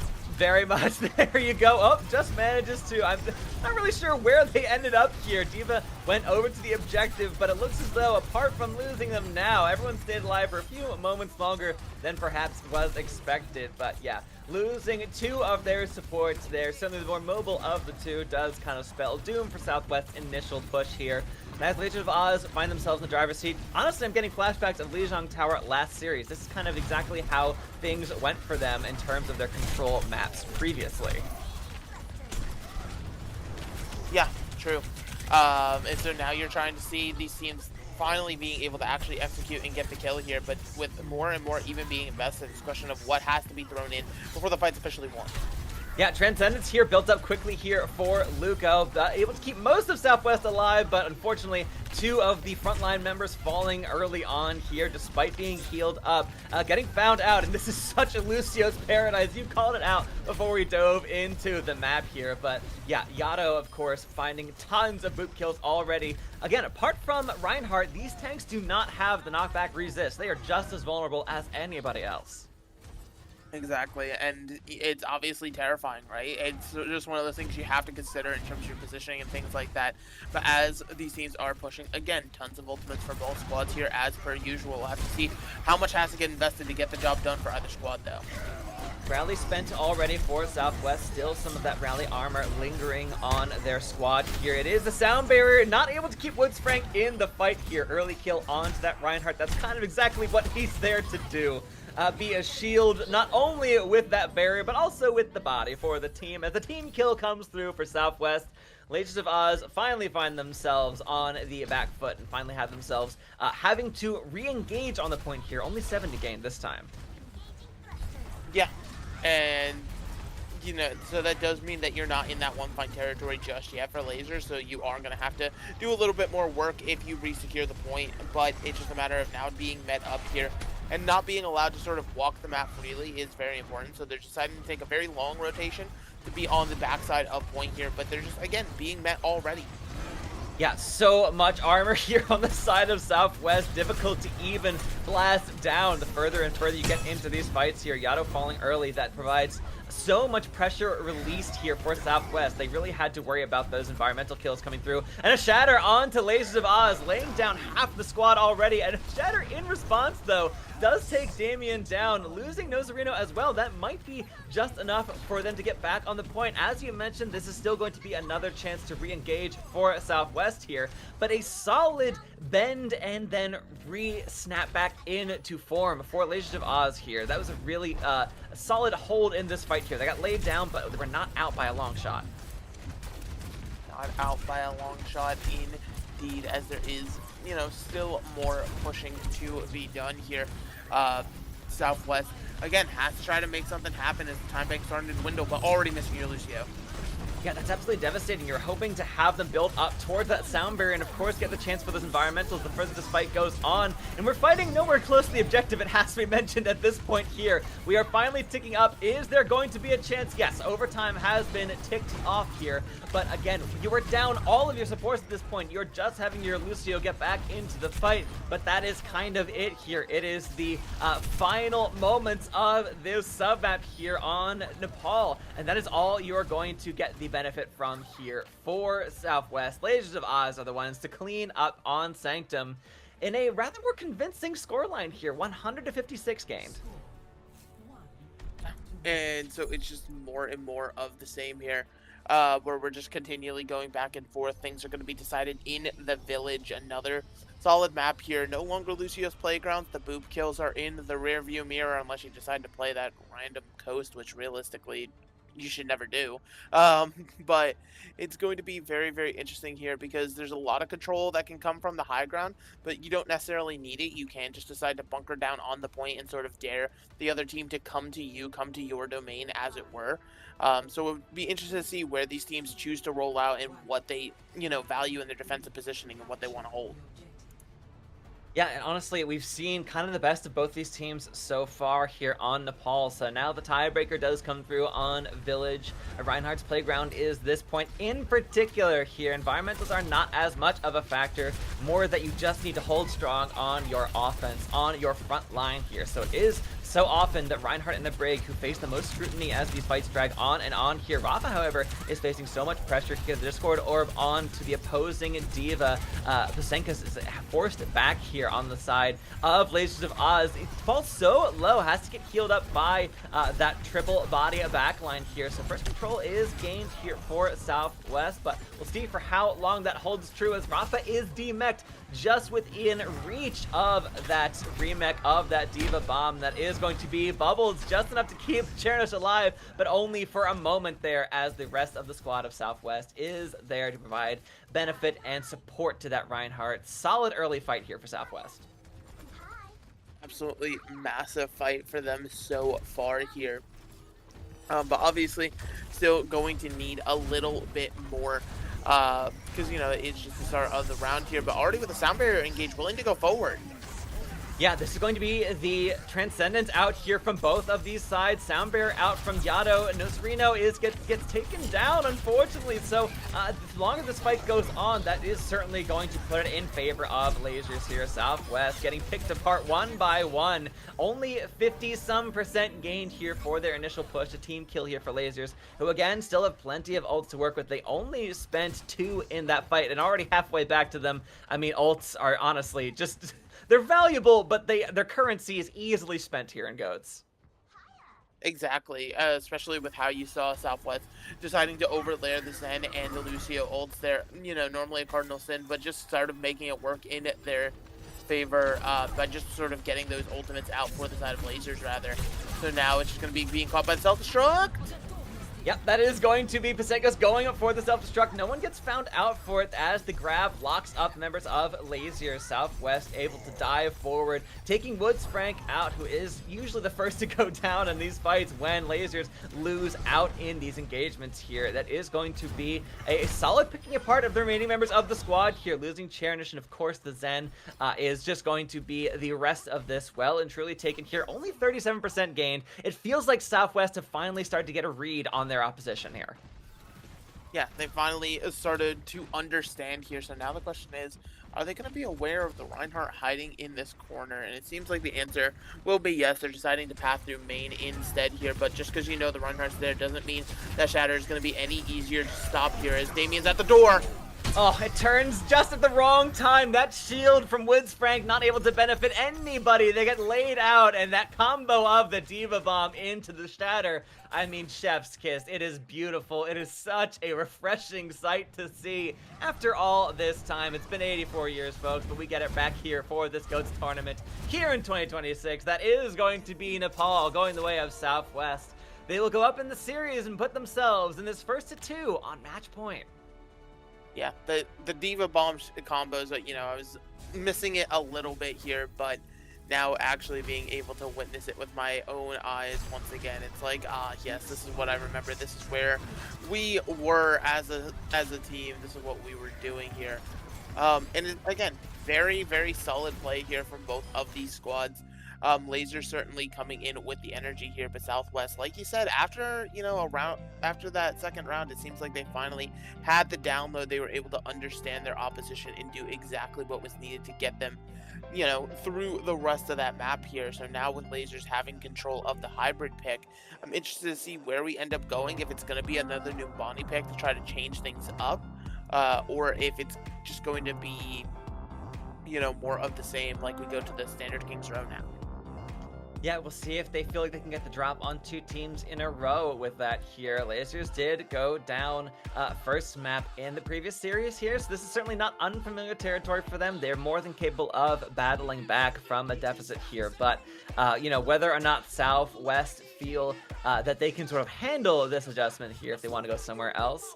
Because honestly, yeah, it worked for them last time. I would be surprised if Lasers took us somewhere else. It seemed to be so effective for them. And that is going to be where we're headed, folks. It is Numbani. Again, if it ain't broke, don't fix it here. They certainly have the game plan. They've got the strat ready. We'll see, however, if Southwest are as susceptible to it as, the retirement home were in the previous series here. Because right now, Southwest, I kind of feel like they have an easier read on Lasers at this point. Yeah, they have a read right now, but the question is, does that read continue into Numbani? I mean, we saw what Lasers did in that first series, right? Just being able to sort of destroy, the opposition and break their brain with just sort of the pick onto Numbani here. Because again, it's a very different flow, especially within the Ghost composition, that has to do a little bit more here. And so Southwest, if they can keep that momentum going, great. If they still have that download, but, as we saw, easier said than done here. This first point is certainly a tough nut to crack. Yeah, that is kind of what it all comes down to. We didn't get to see anything more than point A on Numbani in our previous series here. So, and again, if Lasers have their way, if they get to be defending first here, that's all they want to see of this map. They want to essentially play this hybrid map as a 2CP with just the one to worry about, please. So thank you. So we'll see exactly how they dive into things here in just a moment here, folks. Just getting things set up on the back end. Want to make sure we've gotten it all clean and good to go when we head into the map properly here. These teams are both, again, we're not going to see any change-ups in composition here. I feel like these teams have all identified that the Zen and the Reinhardt, of course, are the most effective in terms of your composition, but how you play, how you run it, where you want to run it in particular here. We've seen that on the defense, Lasers feel really comfortable holding down any of these aggressions coming around the outside, whether it's the coast or through the small rooms on the side of the objective here. No one really ran it down mid, essentially, which I know is a very dangerous prospect to run with there, because you're just facing so much, it's a shooting gallery, essentially, down mid on Numbani A, but if you're going to throw a wrench in your opposition's plan, I mean, that might be the way to do it. I don't know. Lasers really have seem to have the read on this map in particular. Yeah, and so it, again, and that's one of the things that Lasers has in their wheelhouse, because, when it comes to GOATs, most people, when it comes to hybrid, will just pick Kings Row. Like, this is very much an out-of-the-ordinary pick that's really coming out of nowhere here. And so it's just one of those things where you can catch people off guard with it. But like you said, there are certain strategies, there's certain ways to go about this. At the end of the day, the GOATs comp is still GOATs. There are ways to crack into this objective here. Tons of different paths. Maybe not all the options were explored last time.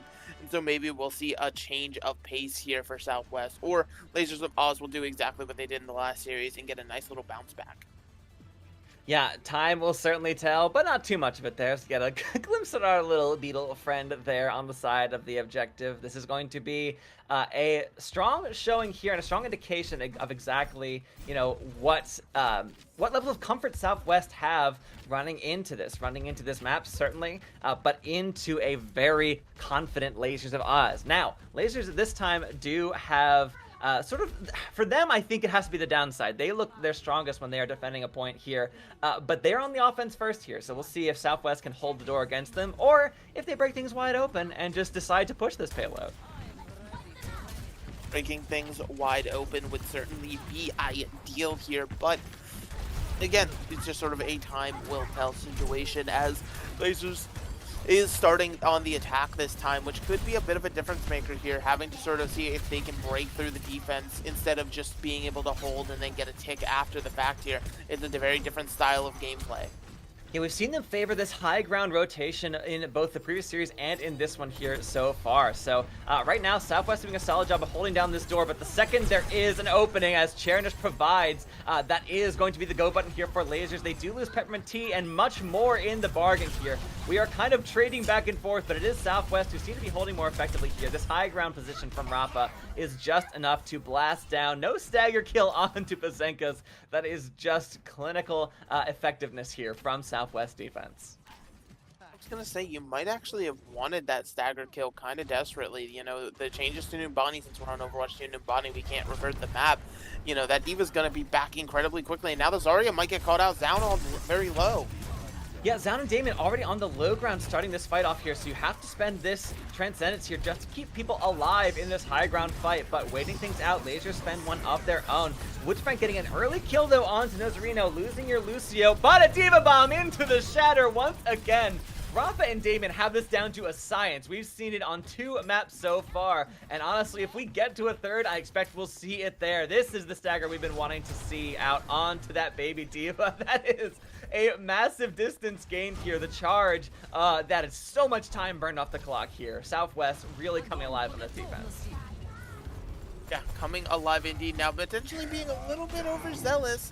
But again, you know, being able to live and see what they can here and not actually, you know, dying for it is certainly a massive plus here. But Sharon now with a Graviton of their own here, going to be looking for just seeing where it can land here. Again, you've been seeing a lot of these grabs go into the walls just so the Divas can't eat them up with Defense Matrix. But no Diva in sight. This should really just be a click and win button right here. Yeah, we've already burned a good 2 minutes 30 off the clock here, so Lasers of Oz really have to make things work, but of course these fights can turn on a dime here. One single opening is kind of all you need. That Zenyatta going for the trance, spotting out that grab was going to come down. Absolutely massive value to be gained there. Lasers of Oz do manage to get the kill. Rafa does fall as Woodsfrank gets the charge onto that Diva, so losing your Zenyatta as well while having one ready to go. That's got to be Lasers cracking point A wide open here. Southwest, despite a solid defense, it looks as though with 1 minute left to go in the time bank, they're going to have to defend a push here on Numbani. Yeah, we're heading into the streets phase, and you know, it's the first time that we're getting to see it today, so now we're going to see how this offense continues to scale here, right? You're seeing, you know, potentially just being a little bit aggressive right now, while the Reinhardt is the one pushing point. I mean, everybody just retreated to be with the Rein, I guess, but like, why is my Reinhardt pushing the objective? I mean, time will certainly tell here. We'll see who falls first in the kill feed. Woodsfrank does kind of tend to be the one to go down when these fights do not go their way. Southwest, Damien gets stunned out, has to play a bit more carefully here, has to be very conscious of the immense focus being put onto that Rein. That shield, of course, has so much more health here than perhaps it once did. So that's something you can count on for a few moments here, but that Brig and opposing Rein are just hungry for that shield raise. Pazenkas does get the better of Luca. So Lasers of Oz pushing forward here pretty effectively. That sound barrier going a bit wide from Nozarino, not finding a ton of value whatsoever. That is going to be Southwest crumbling bit by bit here, and Lasers already pushing forward, getting a good amount of distance here in point B. Yeah, going through the streets phase here, it'll be interesting to see how Southwest chooses to recontest this, because it's probably going to have to be in a very rapid fashion. A lot of them are coming from high ground, it seems, so they're going to try to jump out in from the top here, but it seems as though with Puce already meeting them, it's going to be easier said than done to be able to get in. Yeah, from the high ground and dropping down, that is going to be the grab put through the trance in response there from Lasers, just trying to keep the team alive. Honestly, doing incredible value for it. Even getting the kill is that Zenyatta onto Ivoxy. So you do have everything being spent here essentially for Lasers, but again, these ultimates can be built up so quickly, and when you get a point cap on the back of it, you've got to count that worth it every single step of the way. That is another stagger kill onto the Diva. Again, Overwatch 1, not a Diva's best friend by any stretch of the imagination. No, and so now already through the streets phase, heading into this back corner, which realistically, it's one of the pain points for Numbani attackers here. There is just some good defensive positioning between these two corners, but it also is an incredibly short point here. Like, this is something where you could win a fight here, and this could propel you to the end of the map guaranteed. So defenders have pretty much one last chance to really get something going here. Momentum very much on the side of Lasers, having about equal ult charge here when you look at things, but that is going to be an early shadow coming through. Woodsprang determined to find some early pickoffs as Chernish, though, gets the kills, cleans up both of those frontline heroes that Brig and Ryan are so desperate to be. So it looks as though holding this D.Va hostage in a small room on the high ground does get back into the mech, but again, at what cost when you're so far from the rest of your squad here? You just have Damien trying to hold down on the payload, nowhere near enough. With 2 minutes left in the bank, that is going to be Lasers of Oz full capping on Numbani. I mean, you said it, Megalast, that is certainly no small feat once that cart gets rolling. But yeah, they certainly did not stop moving once they capped point A.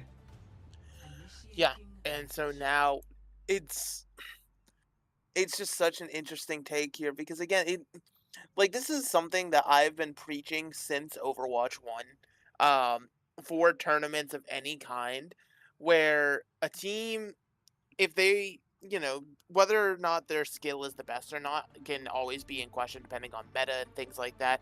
But if you can practice and get good at off-meta map picks, you will always throw people for a loop. Because you know something that they don't. Every single person in the world is expecting to play King's Road today. Purely by picking Numbani, you're giving yourself such a massive advantage because even if you have no confidence on the map, it's like, hey, we're changing the pace. We know that we're going to Numbani, they don't. And I promise you, nobody's expecting to play Numbani today. So Laser sort of carving this out as their niche, as a beautiful way to bounce back in these series, is honestly something great to see here. Southwest, now on the offense, I mean, they know what's ahead of them. They have to somehow full cap Numbani just to try to take this map, but otherwise that map 3 is looming and becoming more and more of a reality. Yeah, that is certainly a tall order to cap all tall orders off here, and with 2 minutes in the bank, I mean, it's just such a massive win coming through here for that initial offensive Lasers. It turns out that even though they were not on the defense first, they still were able to find just enough gaps in the armor of Southwest. Like we mentioned here, all you need is one fight to go your way. They'd burned things down to essentially a minute time bank left there for that initial push. Woodsfrank already cleaning up Ivoxy. That is essentially this first push well and truly taken care of here. And everyone just falling one by one here on the side of Southwest, getting slowly picked off and staggered out, of course, as is so often the way here. You really want to find a bit more than 30 seconds gained for you, but that is a long drop there for Rafa. That baby D.Va is going to certainly have to wait a moment to get back to the rest of the squad. Certainly, and again, it's the long walk off the short cliff here, but you just have to continue to see what Southwest is planning here. Now trying to make the high ground push that Lasers was trying so hard on their offense to make happen. But again, you're seeing just sort of a bit of hesitation right now. Your full team is there. I don't know exactly what's being waited for. Yeah, they can probably smell that you do have to worry about Pasenka's just there on the side, determined to find the pick-off kill onto anybody who is available to you, and that is once again another fight cleaned up. Probably weird because they couldn't see that D.Va, but of course just jumps in, pouncing from the low ground onto that high ground push coming through. Again, Lasers favor this high ground take. They know exactly what it takes to shut it down.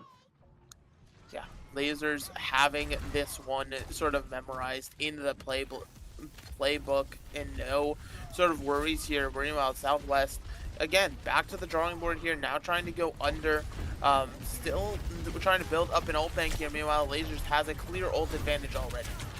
Yeah, that could easily earn them a fight or two as long as they don't spend all of it here, and that is an immediate kill onto those squishier targets rolling through the low ground here. You can try and make any of these routes work to your advantage, but it seems as that Lasers have an intimate understanding of Numbani. They seem to have been molded by this map, and anyone they bring here, I mean, you're fighting them essentially in the darkness where they're the ones with night vision goggles. Exactly, having a download like this on the map here, you know, Southwest has a good chance though. Now finally has some of these key ultimates online here. Damien's been good about landing some of these shatters so far today, but as long as it's not donated to a shield, Yeah, that is going to be a solid shatter off the high ground, cleans up the rest, and yeah, you can't put the brakes on, but the fact that you get 3 for 1, that is most value you could possibly hope for from a Reinhardt charge here in the Overwatch 1 circuit of things. Beautiful stuff there from David on the high ground. I mean, what is more Reinhardt Overwatch 1 than going for a shatter and charging 3 bodies off the edge and committing yourself to that bit? Honestly, peak Overwatch 1, peak GOATs. And that is a full cap here for Southwest. Okay, so fun fact, they actually can't, in the workshop code, disable the Rhine cancel. So Damien could have canceled. Like, it's in the game still. 100% could have and just decided no. But now we're seeing Lasers refight the point by rotating?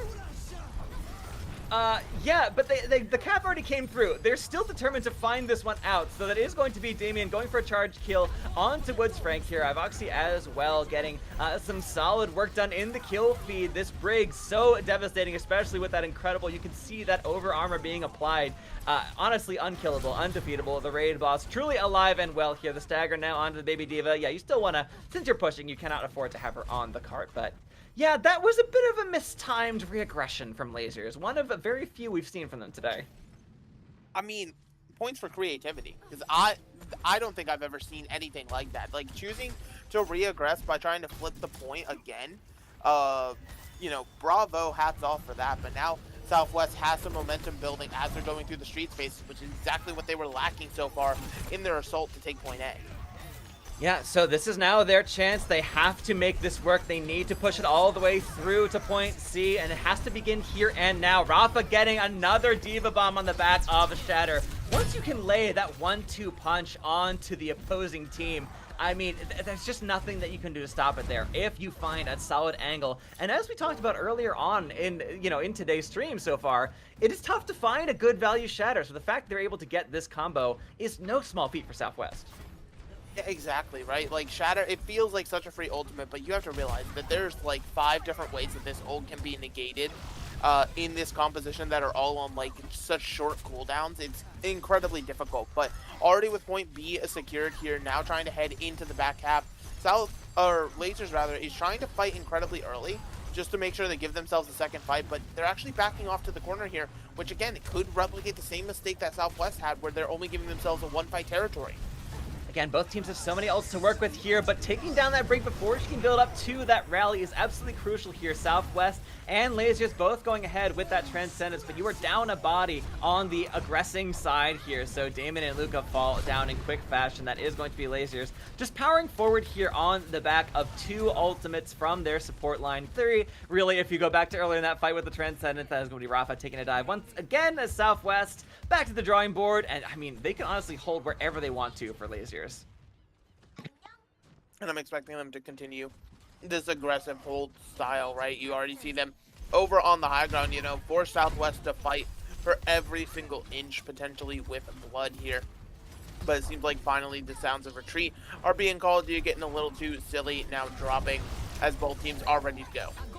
Yeah, Southwest not afraid at all to take the aggressive side of things as well. They know that's the pressure they need to put on the opposing side here. Nozarino's beat is just enough to keep them alive for a few moments longer here. The rally has been used, but we are down a body here already. Multiple on the side of Lasers here. Southwest looking alive and well. Diva on the point does mean you have to blast her down, but again, we are down to 1:30 in the push here, so even if you complete, that is still going to be a lesser time bank for Southwest.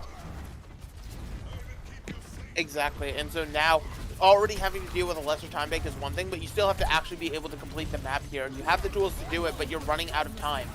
They spy Woods Frank out. You can certainly see the Discord orb is just laid directly on top of that Reinhardt, but it is the Transcendence out there from the Sunyata on the side of Lasers. Just enough to hold them for a few moments longer here, but the pressure, the push is still folding forward. Southwest are not done. They are determined to get this one into extra innings. They are not going to lose, at least on this push here. We are still kind of trading. Losing your Lucio is certainly a bit of a deficit here for Southwest. Losing the rest of your support line is devastating. It is the Diva, it is Pasenka's here from Lasers, able to clean up all of those brought down targets for Southwest. 41 seconds left to go for their push. There is a chance to push one more time, unless, of course, they lose Zaun here. I would say Zaun needed to live, and thankfully Zaun ends up living in the end here. But again, it's one of the things of even if you finish in overtime, then you're fighting for a draw, and then it's, you know, still not the situation you're looking to be in here for Southwest. So trying to get it done, potentially with a bomb lineup.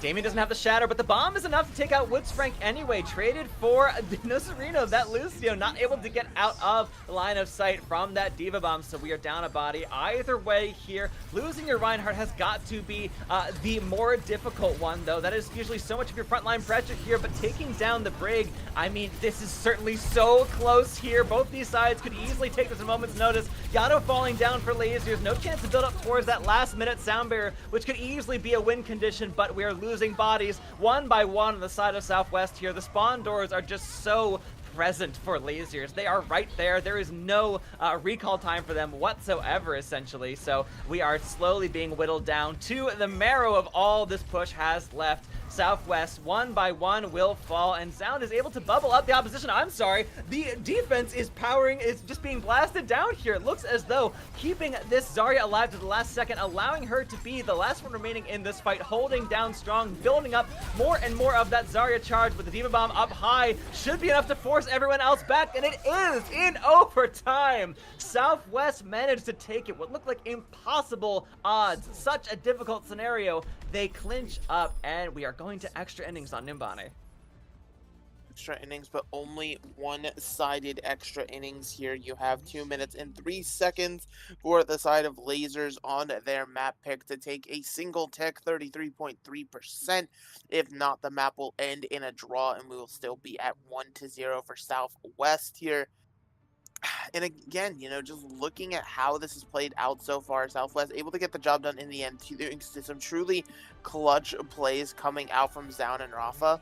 I mean, just the Diva Zarya being able to live that long on objective, as well as stay healthy, you know, despite the fact that support lines were having to constantly run in and out in these situations. It's absolutely brutal.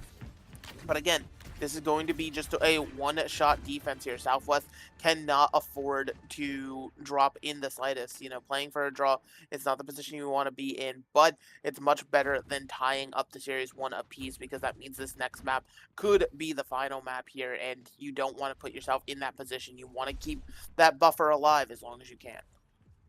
Yeah, honestly, we're going to a third map either way here, but 2 minutes is certainly not a very long time when you're looking at GOATs here. We saw that on their initial push through, it took Lasers up until sort of, we were, I think, under 2 minutes essentially here. So it took them a very long time to get in their very first push coming through. So this could easily be a defensible point for Southwest. They now have the read, and running it down mid though turns out to be just the juke move that you need to make things work. Lasers are on the objective, and the high ground has to fall down here. Southwest not at all expecting the one route that no one has taken so far yet today. Either Zenyatta has been taken down already here. Peppermint Tea, that raid boss already rolling here. Not even a rally to your name. Turns out to be plenty for the side of Lasers. I mean, has ever a team been so confident on Nimbani, so solid at making a map that no one else wants to go to work as Lasers right now in this GOATs meta?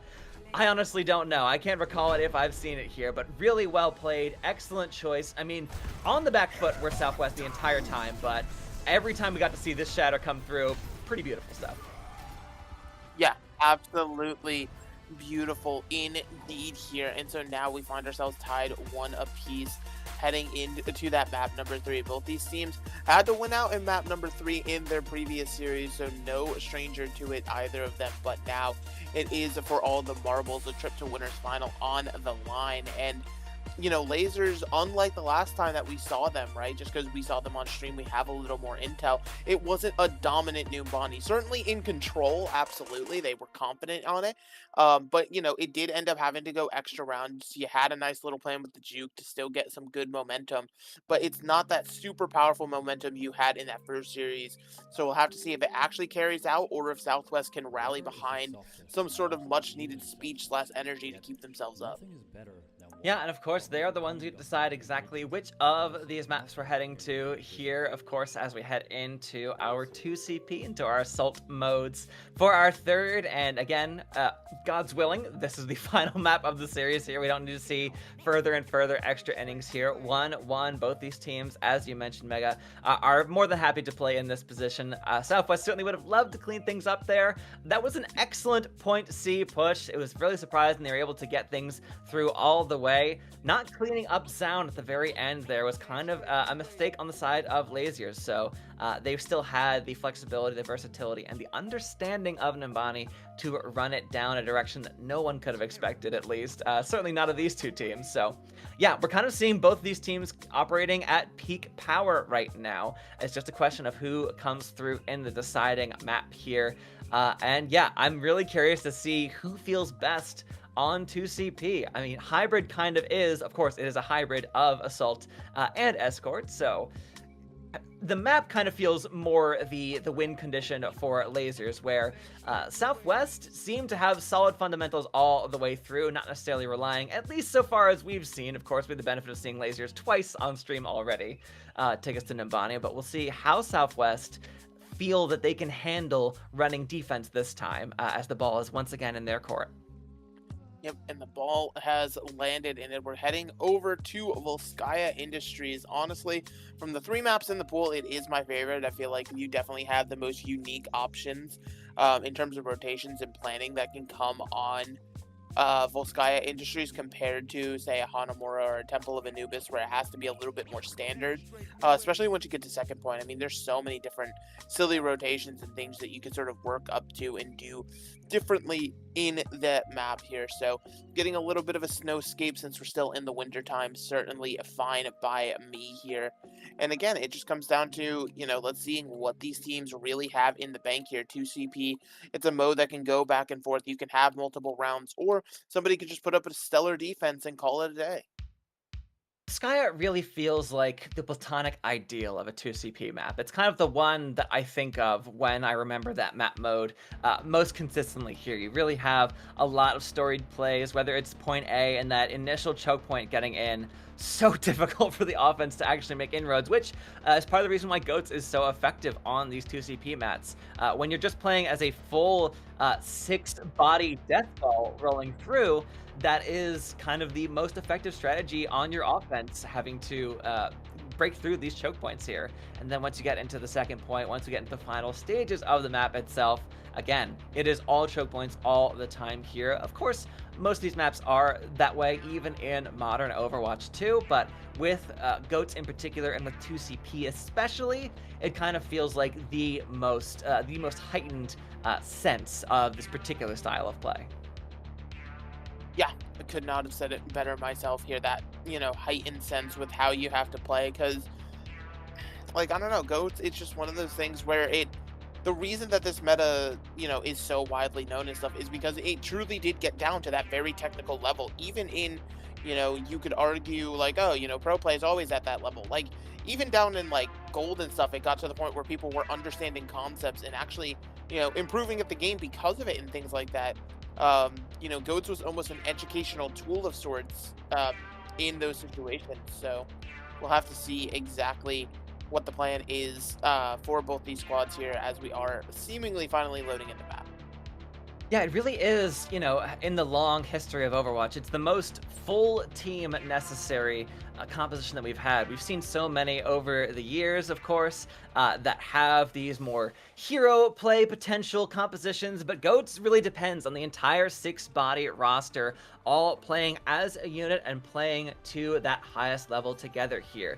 Picks, of course, are going to happen. Someone's going to fall first in these fights here, but it's not like you might see a Widowmaker composition or a Genji composition or a Dive, any of these variations that Overwatch has seen these long years here. This depends on all 6 functioning as a perfect unit here, using their abilities at the most optimal moments here. And you can already see setting up on the defense, Lasers are trying to find their early positions here.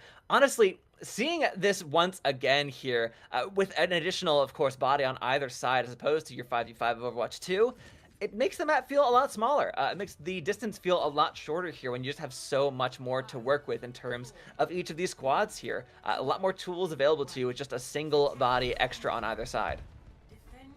Exactly, right? Like, just that extra person, all of a sudden, it fills out the maps a little bit better. You almost think, oh, you know, these maps were built for 6 players or something like that. But let me not start that debate. It's going to cause chaos for any and everybody. We are just seeing a very standard choke approach for the time being here, but we'll have to see how they choose to rotate past this choke is always the question. Yeah, Nozarino falls dangerously low, and of course the rest of Lasers feel like they've got a strong read, finding that Lucio as the weak and squishiest part of the composition here. Peppermint Tea gets charged out, but losing Zound, that's got to spell a retreat for the rest of Southwest as Lasers holding strong at this choke point here. Again, this is probably the most difficult spot to push through on the entirety of Volskaya Industries map. Even the second point does not have quite a difficult route as this one. Just trying to get through this initial choke point here is such a difficulty. As Southwest are finally back up to a full 6 here. Lasers holding the door. I have to give a little bit of respect to the rest of the team. They're trying to deathball through. It looks as though Southwest wants to run through the left side here, but no, they charge all the way forward. This is exactly what I was hoping to see from them there. You want to play out in the open against Lasers. Lasers have a good read on these more technical routes. If you just slog out with them in the middle, this could be your chance to roll forward over the opposition here. But Ivoxy falling down early, losing the Lucio as well. I mean, that's got to spell disaster for the rest of Southwest as Lasers looking very solid here on Volskaya, certainly proving their resilience already here. And we are down another minute and a half already off the clock. Yeah, already with that time, you know, like you said, starting to dwindle here. Southwest really having trouble getting past this choke, really getting caught up. And it seems like Southwest does not really have much of a plan, right? They're sort of just walking in bluntly and trying to just sort of slam their head into the brick wall of this defense and hoping something comes away. Don't get me wrong, you can sometimes do that and win GOATs, but not, you know, this upper level. You really have to be knowledgeable. That is an eat onto the grab, and they probably felt a lot safer than they would have if a Diva Bomb didn't come directly down on top of their heads, cleaning out 2/3 of the backline. Southwest found out 2 by 2, essentially, the further we got into that fight. Blink and you miss it. I'd imagine Rafa feeling so good. Yeah, I ate the grab, fantastic, good stuff, and then the Diva Bomb just takes you by surprise. Yeah, I mean, Diva Bomb really feels like a floodgate ultimate in GOATs. Like, once you allow one in a series, it's just going to keep coming. Like, it's sort of like a mental boom effect where it just keeps connecting here, and it seems like Pusankes has been able to figure it out. That is a shatter laid through from Lasers. Southwest fighting again in a small room. It seemed like they wanted to make this rotation early on, but got found out in that initial fight here. So we are fighting Light Show in a tiny room. This is peak Overwatch 1, dear friends, 6v6. And all these ultimates coming through. Rafa has gone through it once again. These Diva Bombs are proving so massive for both sides, but especially in an enclosed space. Didn't even need the shatter out, or rather did in fact have the shatter out this time. I was looking at the wrong roster there, folks. Damien and Rafa, such a strong combination, and not a moment too soon as we're under a minute here. Yeah, Southwest, it was a pretty heavy invest, but they get the job done at the end of the day, where they're now moving on to point B, so you can't necessarily complain just yet about how they get it done. The method to the madness, if you will. Lasers, though, has a pretty stacked defensive hold here. They have all 3 of those big tank ultimates, but already with the grab out. Yeah, grab on the high wall once again, and Southwest, they are just obliterated there, completely vaporized by Lasers on the defense. Turns out all you need is a single grab and just so much focus fire being pummeled into your opposition. Yeah, that was probably the best chance of a snowball Southwest had, but again, not many ults to work with, so this is going to be there. Now we begin the war of attrition for the offense. War of attrition indeed. Everybody hiding in the corner from the bomb. It's just so unbelievably scary, but the shatter connects.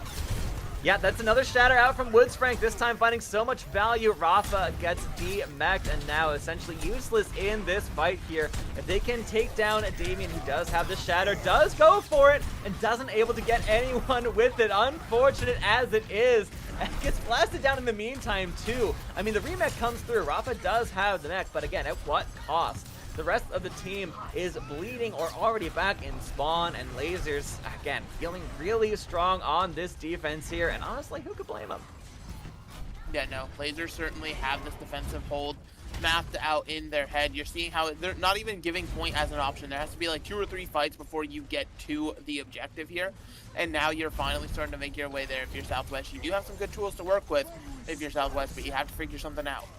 Yeah, they get up to this high ground, but an immediate disengage here from Lasers. They do not want to fight that in a closed space. Again, they remember exactly what happened last time they're in a small room. Pasenkos gets D-mech, so again, this is a strong opening. Salvo here. Southwest finally making things work, and the Shatter comes through. Down gets taken down as well as Evoxy, but it looks as though the rest of the team alive and kicking. You do have some respawns coming through. We'll see if they can get a chance to touch. In the meantime here, one body after another. The Shatter comes through, but that bubble perfectly timed there to keep the D.Va back in the fight. Nizarino falls, and that is going to be Southwest. This is probably their last chance at putting a strong push, trying some pressure on the defense here, whereas Lasers, they have plenty of ults to work with. Rafa falls off the edge. Southwest, they want to make one more attempt at this, but it's going to be really tough once Lasers are back in the driver's seat.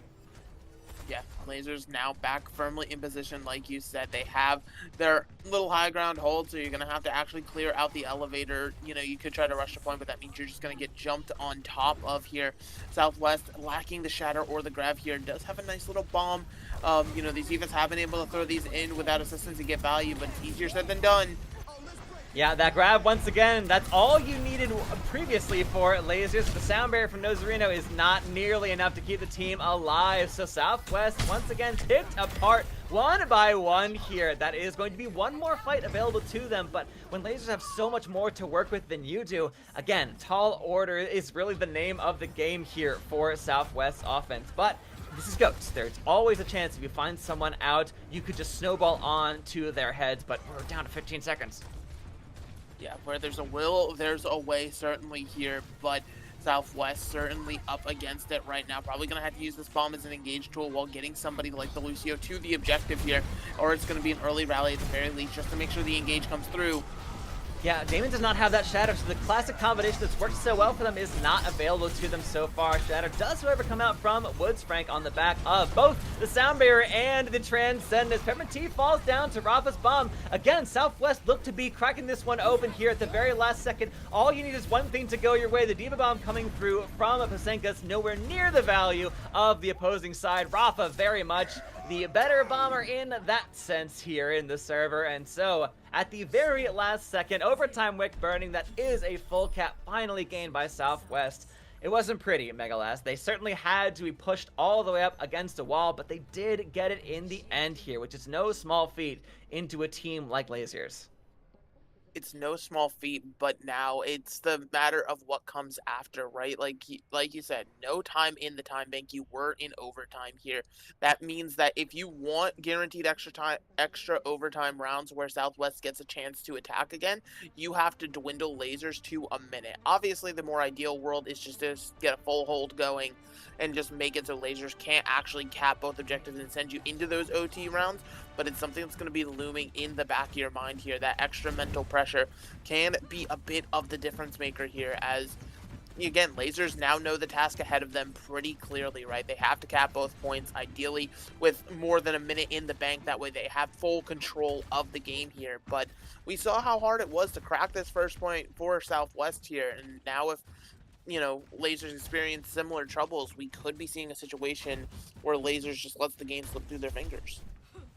Yeah, honestly, you really felt like you had very much the stronger sense of positioning on the map there. It really felt that Lasers knew exactly how they wanted to make things work. I mean, but here now is the best chance Southwest have at holding strong on the defense. They've been looking really solid here when the chips are down, when it's at their most difficult here.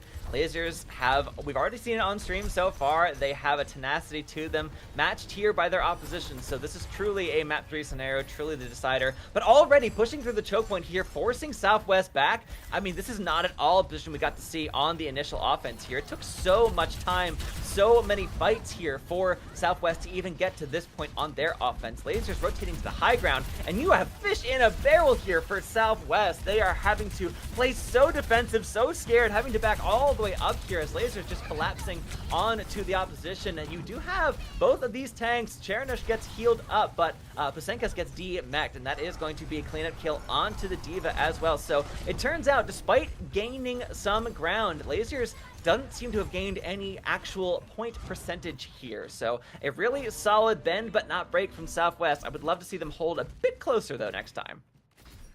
Yeah. Again, this first choke point, it is, one of the pain points for a reason here. So you do want to, take advantage of that as the defenders hold a little bit closer. Now, Damien hiding in this room, it's a bold prediction because you're essentially hoping that they'll rotate through it, but they do.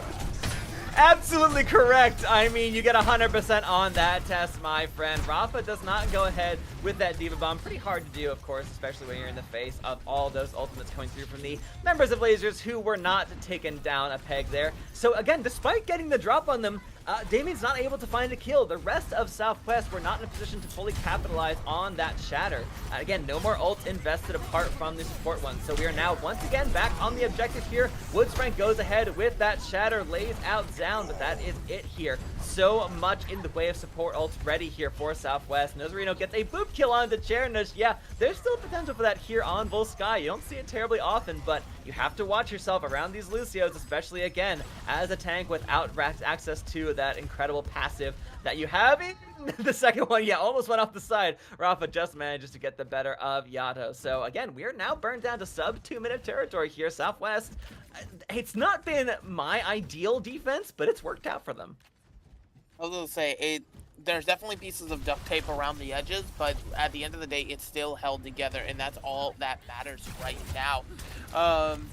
So for Lasers now on their approach here, they're coming up on the grab bomb combo. Question is, do they want to wait for that, especially with their Zen already missing? I mean, they might just get aggressed on here.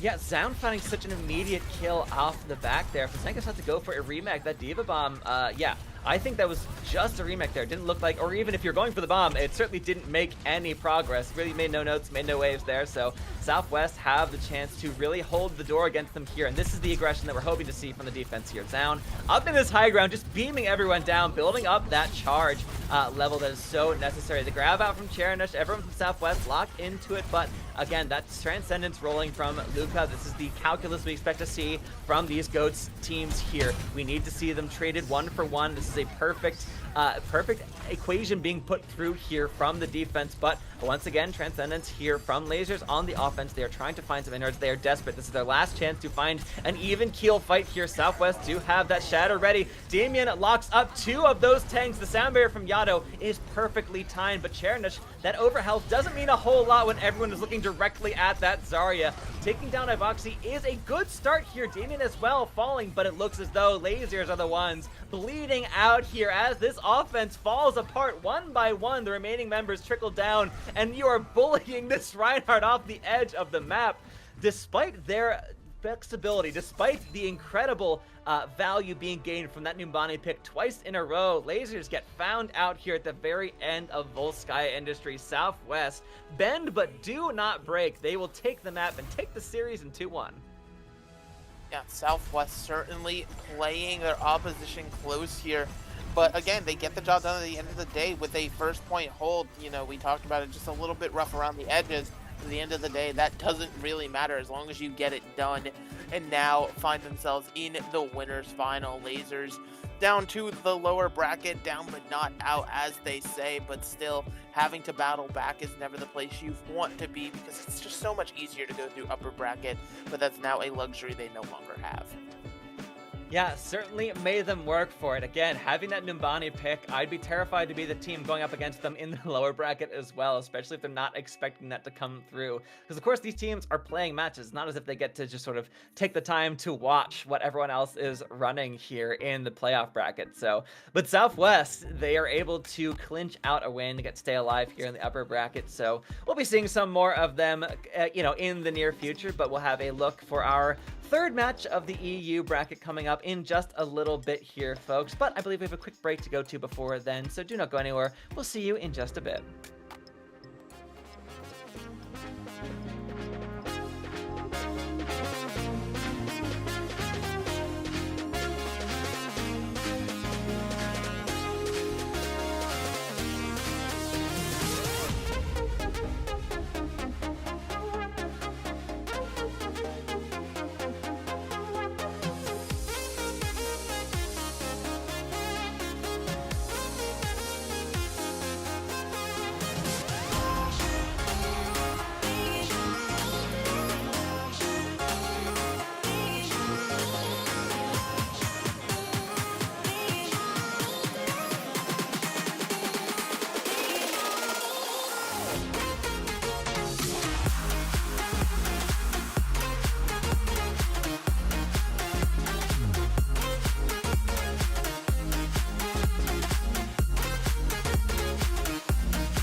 Welcome back, folks. We are here with just a bit more of the EU playoffs for our GOATs tournament here, 2026 for CGL. So it is going to be the Flock versus some familiar folks here. That is Lasers of Oz for our third match of the day here on the EU side of things.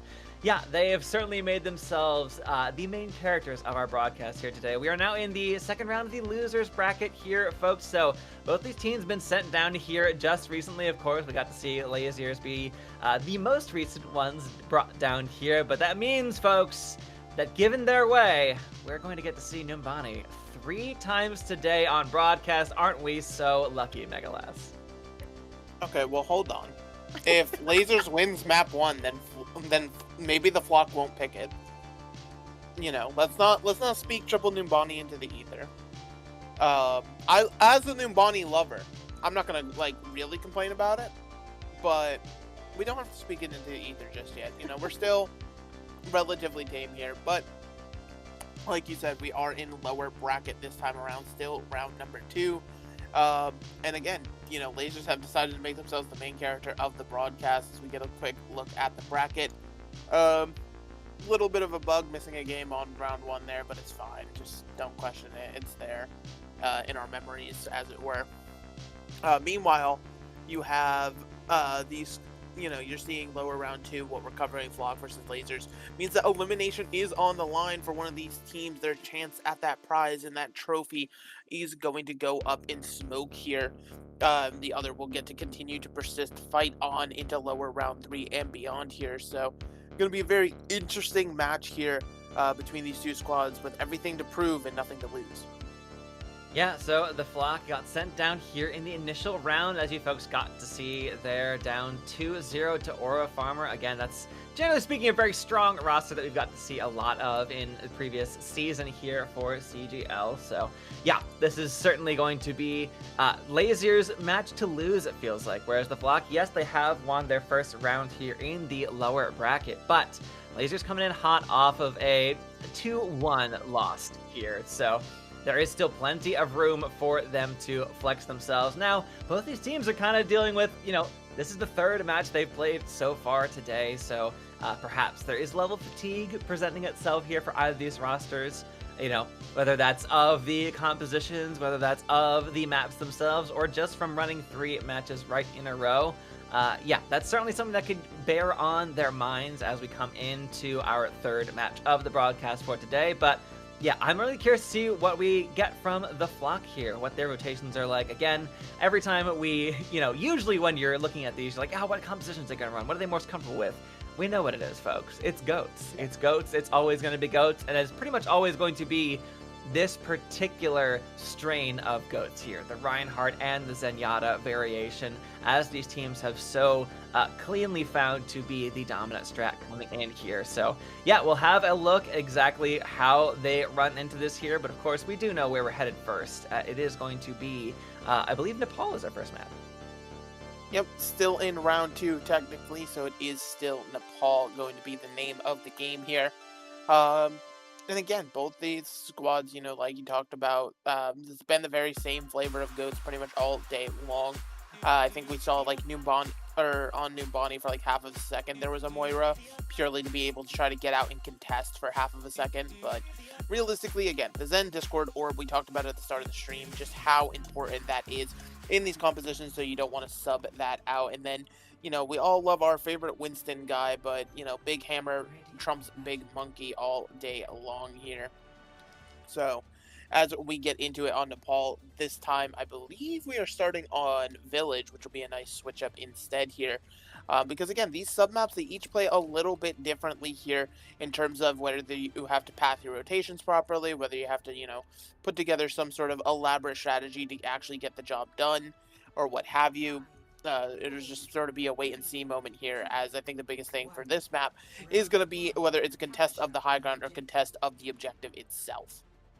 We do have the teams kind of wrapping around different options here. The high ground route is where the Flock is going to be heading, whereas Lasers want to run directly for the objective here. So the drop down coming through for the Flock. You do have Galaxy very hungry to find out an early kill if you can possibly gain one. That Reinhardt sending those fire strikes in from above. You're determined to have your D.Va eat those up. That is an early D-Mech here onto the Sky Demon. So Posenko's very much finding the better of their opposition. There's Peppermint Tea again. This stunning shield is very valuable here for the side, for the Briggs on either side of this engagement here. Eric still trying to put in some work, as we of course do have Pobremski here as well on the opposing Zenyatta, but that is going to be Yato and Chernosh getting blasted down. First control is in favor of the block here, and they're hungry to clean up these stagger kills. Exactly, and I mean, again, cleaning up the stagger kills is always something that's important with the GOATs composition, just because it buys more time. It gets you that little extra edge that you need sometimes in just being able to get reprieve between the fights so you can plan stuff out properly. As we are heading into it, though, you already see, again, just sort of ready to go at it, the entire side of lasers as they're engaging. Yeah, coming forward on the objective, immediate control being gained here by Lasers. No one present from the block on the point itself, as Woodsfrank, however, is the first to fall, so they might have fallen back just a little bit here, but it is the members of Lasers getting blasted down one by one here as Galaxy and Ice clean up Yato and Peppermint Tea there. That is the flock. Again, they've lost a little bit of control percentage here, but 18 is kind of nothing when it comes down to it here on control, and they're back in that control with plenty else to spare. Yeah, it's the old saying, lose the battle, win the war. You know, you give up a little bit of point percentage just to make sure you don't lose the overall fight. And so now you are seeing, again, just this sort of fight for control here, but the grab's out. Yep, grab into the upper doorway. You do not want to get that eaten up there, so that is going to be the shatter laid through from Galaxy, but stunned out in return. That is still so much of a light show happening in this tiny enclosed space here. The flock determined to hold on to this here. Beat comes through from Azulia, and not a second too soon there, as just able to keep the team alive to push forward. But crucially, Lasers are still alive in this engagement here. They just had to fall back and allow those ultimates to wait and burn down their time here. Chernish goes ahead with that grab. The shatter ready here from Woodsfrank. This is their best chance to get back into the engagement, back into the fight here. The flock fall down one by one, and Woodsfrank decides to hold on to this one for the next fight. Crucially, this point is still ticking up for the flock, finally being flipped over here at, it looks like, 94% being gained for the defending team. 94% already built up here. Obviously, you're looking for just a tad bit more than likely for the side of the flock, but you're just gonna have to take that and run with it. So now in the defensive positioning is Lasers, and they're already a run on. Yeah, losing their Brig, losing their entire backline immediately. Lasers, again, we've seen them so comfortable at holding down this aggressive defense here. They are determined not to allow their opposition to gain any ground whatsoever. They want to go fast. They want to go first here. So even though they have plenty of ults to work with here, they know they're behind the time bank. They need to shut these fights down quick. Exactly, right? And just shutting them down quickly, getting your staggers, you know, very standard stuff needed for the GOATs composition. But you know, even more in this situation just to help you battle back a little bit better in this round here. Now with the flock pushing, having to just, you know, disengage for a moment. Both bubbles expended means you're probably going to wait for the full engage. Yeah, expect a grab on the high ground here, as we do have Ice ready to go with that at any point there. Does get eaten up. Pasenkas is there, constantly marking that D.Va the entire way through. We got to see that Zarya, or rather pulling forward there as that D.Va marking down that Zarya. Woodsfrank gets the kill onto Galaxy. Again, that might be the end of this fight. And with as long as they took to get into this engagement here, the flock, this might be their last chance to push onto the objective here. Lasers have so many more bodies and now so many more ults actively rolling at this time here. It is the D.Va bomb kill onto Arik, and that might just be it. The flock, no one really left alive to touch apart from that Reinhardt, and there is no chance whatsoever when Lasers are all ready and present on the point. That is a complete turnaround from that fight, 94%, but that is it from the side of the flock there. Lasers looking really solid in the recontest. Yeah, just again being able to sort of bunker down inside the objective and just sort of hold things out as they need to here, not allowing the flock to get in. Flock did have a good start, but just not able to clutch it out there. So certainly something, to worry about in terms of just, again, keeping people alive. You saw the pressure coming onto that back line was just so immense, right? And that's one of the things with this comp. Blink and you miss it, you will lose the support if they're not properly covered, either with the Zarya bubble, the Brig Pack, or just something to keep them alive. They're just such squishy targets for everybody else in this composition to shoot at. You have to be very conscious of your health bars here, of course, especially if you don't have that over armor here from the Brig rally rolling. So the Flock are kind of here on the back foot at this point. They have to be very conscious and very aware of the fact that if they do not win this one, they are already getting sent down a map. And again, this is still a 1-2 series here. Arik cleaning up Woodsfrank, though. This is a solid opening here for the Flock. We've seen this already on the first round, so this is certainly not at all surprising from the Flock. We'll see if they can hold on to this at length. Yeah, hoping to hold on indeed here, as again, very similar to how we started. The Flock able to get control early, but it's about battling back control or holding on to it throughout the entire round without dropping it is the question. But Lasers already approaching from the statue side, making their life just that much harder. Yeah, this Zen battle is, of course, something you really want to be aware of here. Arik about to have this trance ready to go. Zuya already has that sound barrier rolling, but it's not enough to keep Galaxy alive here. That Reinhardt, we've seen so many times already today, is so vulnerable on that front line when you do not have access to that shield anymore. You can get bursted down in an absolute second there. It is going to be Lasers rushing forward over the remaining members of the Flock, falling all the way back. We'll see if Ice can get back. Yeah, just manages to keep that Zarya alive. Now we're sort of fighting this once again. This fight has already ended, but we're still continuing with engagement here as Galaxy, who fell first, is now back in the fight. Now finally a disengage. Yeah, and finally that disengage could not come through soon enough here. But Flock, because they have members, are just ready to re-engage once again here. Bazenka's launching the Diva Bomb up high, doesn't really find any value for it whatsoever there. The grab out from both of these Zaryas here, but the Shatter from Woodsfrank, that is the one that cleans things up and sets the team up for victory here. Diva Bomb out from Sky Demon is just unfortunately not able to find a single thing here, and Lasers, yeah, they provide that aggression. They're able to hold so fast here in these engagements. Yeah, being able to hold on for dear life, as it were, here as Lasers now in control here. The Rhine caught out, has to have the whole team come and bail them out, but it's not enough. Woodsfranks will go down to start this fight. Yeah, honestly, engaging in that without having the Shatter, I mean, you certainly figure you can get the Shatter, as Woodsfrank certainly has here, as that fight went, and as sort of when you're back in spawn, but that is a tough position to put the rest of your team in here, as Ice and the rest of the Flock are able to clean up those straggling members of Lasers of Oz. So they honestly, Lasers might regret that particular aggression, that particular play coming through, but they're still fighting this one out. They're committing to this. They have the Reinhardt back in the fight here, so maybe you don't need to regret anything if you do not lose control of this objective, and if you get everyone back in quick enough. That's sort of the hope and dream, to get everybody back in that, rapid fashion here, as we are trying at this point continues to kick up. Laser so close to the victory here.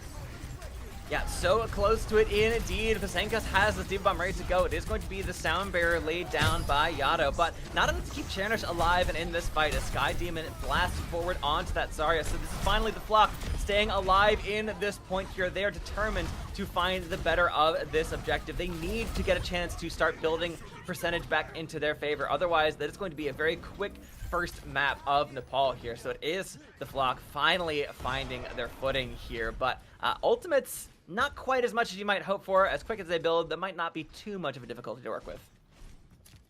Ooh, yeah, absolutely, as Lasers is going to be, a little bit shortchanged on ultimates here. The question is, how much does Flock choose to invest? Do they know that they're shortchanged on ultimates? Do they just choose to rip a bunch of things anyway here? I mean, they have the grab bomb combo. It's just a matter of Flock wants to actually invest it. Look for the Transcendence out from the side of Lasers. Might be just the thing to keep them alive in the midst of this grab. It is, in fact, that first spent ultimate, the only one they have available to them. But losing your opponent's Brig early on here, I mean, that's pretty devastating for the Flock, as you are able to get the better of that Zenyatta. But it really is Lasers powering forward over the Flock here. If we go ahead with that Diva Bomb just to get a remake, it is not going to be nearly enough. Basenka's very much wise to those tricks, playing a Diva themselves. The point is flipped here for Lasers, and yeah, that fight, I mean, it's kind of a blink and you miss it scenario here. Despite an attempt at the very end to get back onto it, the Flock just didn't have the right spend, the right sequence of ultimates there. Lasers come in at a deficit, but they take it and clean up Nepal 2-0. I think the biggest thing is just not being able to follow up on your own grab. I mean, like, we talk about the grab bomb combo, right? It's such a potent thing because once everybo's all caught up, there's no one, you're not going to be able to save everybody from the Diva Bomb, right? That's just the nature of the ultimate. And it's just too much there. But instead of actually executing that combo, the grab's just up on a wall, the Transcendence is there, so nobody's able to cleave through the damage. And then the Flock is just kind of, you know, walking around like a chicken without a head. Like, there's just sort of motion happening, but not really anything beyond that in terms of a thought process. So Lasers change of pace, actually wins control for the first time today, so good on them for that. But now the Flock, with their, you know, tournament life on the line, has their pick of hybrid, and honestly, I mean, where are they going to go? Yeah, an excellent question. All we've seen so far on stream is Numbani, because again, it was Laziers who are the ones to lose these control maps 2 times in a row here, and they love going to Numbani. It's not an expected GOATs map here, so they really have been able to get the drop on both their opponents here, winning it both times it's come up. But now the ball is very much in the Flock's court. They have the chance to take us somewhere else. I'm sure they have a little bit of intel, but of course, they haven't had a chance to really watch those previous matches because they were playing themselves. So I would expect to go somewhere a bit more expected for these GOATs. I mean, of course, we've called out Kings Row as being kind of the default hybrid that you get to see with GOATs in particular, but honestly, I wouldn't be surprised if we go anywhere except Numbani. I would be surprised if we go to Numbani here. The Flock cannot also be the ones who've had this pocket strat of Numbani. Of course, if that is the case, then we see 2 pocket Numbani teams playing against each other, so that might just be just as delightful as anything else. But I would expect to see them go somewhere a bit more tried and true, a bit more well practiced. You know, I mean, if we do get the Numbani again, and we have 2 teams who are comfy on Numbani, but there's nobody picking Winston, I will be incredibly disappointed. But it seems though my Winston love will have to wait for another day, as the magical voice from above has decreed that we will be going to the standard finally of Kings Row here. Some organization amongst the chaos, as it were. The El Clasico, tried and true, however many terms you want to use it. It's London, it's Hammerman, let's do it. Yeah, now we get a chance to see Lasers of Oz playing on a hybrid map, rather, that isn't Numbani. We get to see if that is just a pocket map that works for them, or if they've got a good read on this general playstyle of hybrid. Again, in their first series, we got to see from them at the start of today's stream, they didn't have to worry about the streets phase whatsoever. They didn't have to push the cart at all. They simply were able to bunker down on that point A defense. But now we're having to see them in a different position here. Of course, every one of these maps is going to play slightly differently than the other, but again, they still share a map type. These are still hybrid maps. You still have to be very conscious of this essential assault point defense here that is point A on all these hybrid maps. Again, that is what hybrid is a hybrid of, despite the fact that 2CP is not in the game except for right now, and of course in GOATs, generally speaking, it's not. But of course, this map type still remains. So I'm hoping to see that Lasers play that same style that they were looking at here. Their aggression has really been the thing to set them above and apart from their opposition so far today. Whether it's on the defense or just bundling themselves through a choke point on the offense, they're able to sort of play the unexpected here. But now the Flock, again, gotta dig in your heels. If you lose this map, that's it. You're done to this entire tournament. Exactly. It's not the position you want to be, but sometimes that extra motivation, knowing that it comes down to this, can be exactly what you need in these situations here. So it'll be interesting to see. And again, it'll be also good insight to get from the side of Lasers, trying to figure out how they actually attack Kings Row. You know, whether they're as comfortable on it as the other teams, or if they truly have been so all in on Numbani because of potentially a glaring weakness here. We will have to sort of wait and see. But yeah, I'm just super excited to see it, because again, it's, you know, this is where the warm and fuzzies come in. You know, you remember so many good maps on Kings Row. You start to think back to the times where Overwatch didn't make you sad. You know, not the 8 p.m. ranked games till 4 in the morning, stuff like that. it's just, you know, this is home for Overwatch players. Goats is about as classic Overwatch as it gets at this point, and King's Row is the classicest of all El Clasicos here, folks. So it is the Flock's first chance at offense here on King's Row. Lasers, I do kind of favor them here on the defense. They play such an aggressive, such a forward-style defense here that is not necessarily unlike the rest of these teams in their GOATS compositions, but the way that Lasers have favored it so far, we've gotten to see so much from them already today that I really tend to favor them more in these matchups, like this, at least, on the defense. So the Flock, however, sticking with, of course, the composition. We've seen no changes so far. The Reinhardt and the Zenyatta from everybody seems to be the de facto composition, but rolling out, it is going to be early and forward hold here from Pasenkas. Yeah, and that's the thing. When you have these Diva boosters, realistically, there's not a ton of punish that can come onto you unless you catch every CC in the game like you're currently seeing Pasenkas do. So that mech is just going to be long gone thanks to a little bit of overextension.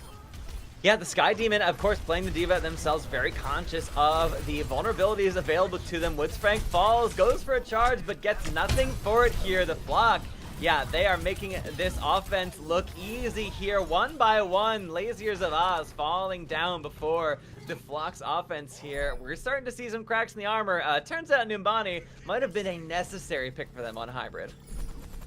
I mean, I don't know if I'm necessarily fully there yet. I just think Pasenkas might have to, like, potentially pay everybody on the team $5 for throwing away first point for them. But hey, you know, it happens. Now you're able to get the bounce back, and you're at one of the best choke points in the game for the defense. So, I mean, you know, you didn't want to give up point A, but you'll take it.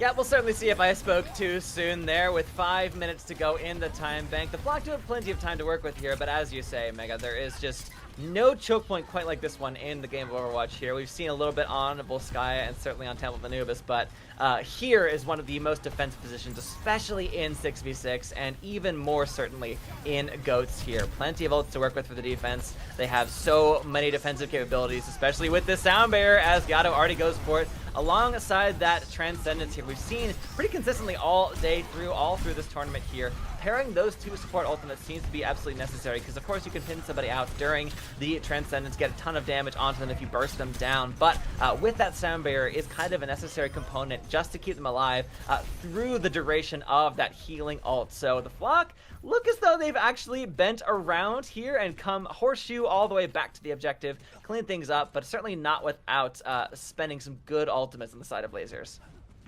Yeah, I mean, that defense, again, we talk about how it, you know, can be such a critical mistake when you're overlaying those support ultimates. Like, there's just no reason to, right? The sound barrier almost becomes worthless in the face of the Zenyatta healing, and it fades away, and around the same time, it's just something that you could realistically have back as the Shatter comes out. Shadow comes out, but that shield from the opposing side is just so ready for it. Woodsfrank, of course, knows this game. These Reinhardts, especially in GOATs, they know exactly the positions. They know the angles coming through here, playing at this level here. So it is going to be Transcendence rolling here from the side of Lasers, trying to force themselves forward into this defense. They want to find a stronger defensive hold here. Woodsfrank lays down so many members of the Flock, but it is going to be the Transcendence. Eric armored up as a Zenyatta, very able to keep the team alive and kicking for a few moments longer here. The offense, the aggression falling back here, but Lasers are still in a solid position for the defense. Yeah, they're, you know, in a good position here with some tools still to work with, like the Rally and the Diva Bomb here. So it's a question of how Flock wants to approach it. If they just want to wait it out, or if they're ready to fight.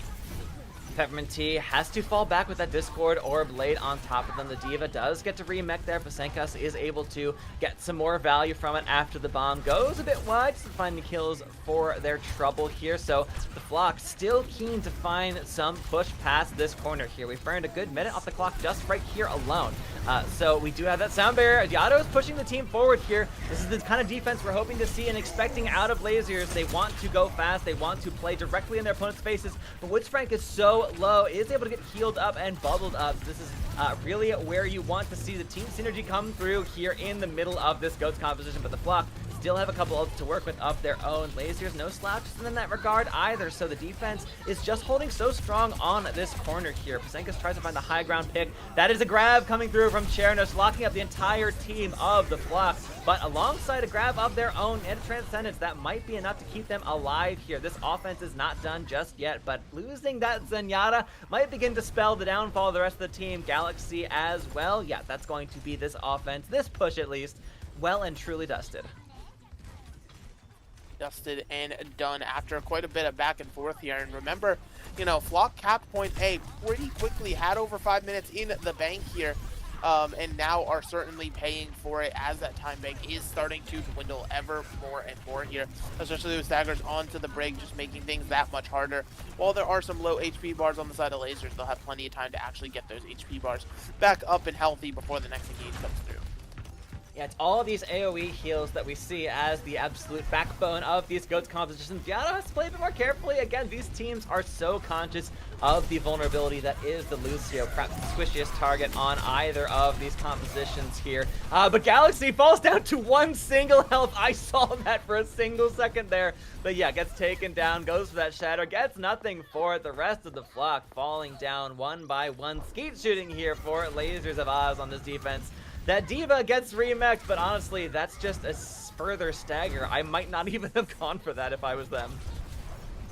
It's one of the things where you're so used to modern D.Va, so you try to call in the mech, just try to do damage, but it doesn't do damage in this old patch, so it's just kind of meh.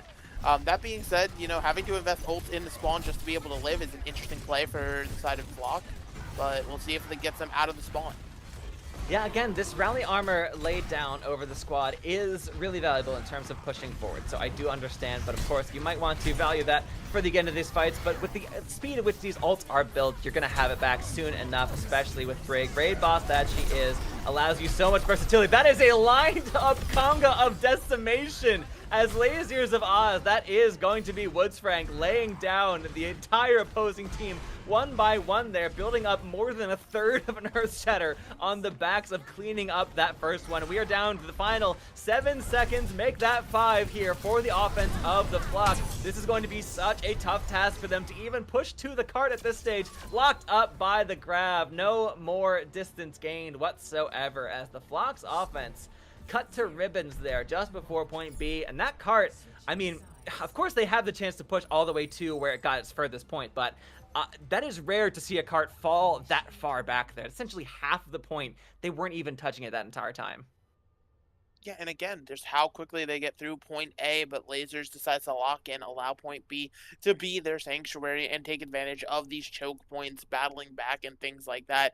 So now the Flock certainly has their back up against the wall here. They're definitely going to want a really good point A hold, because while they, you know, it's certainly possible to replicate the success that Lasers just had on point B, it's so unbelievably difficult with a large time bank that you'd much rather try to stall it out on point A, at least burn the clock a lot.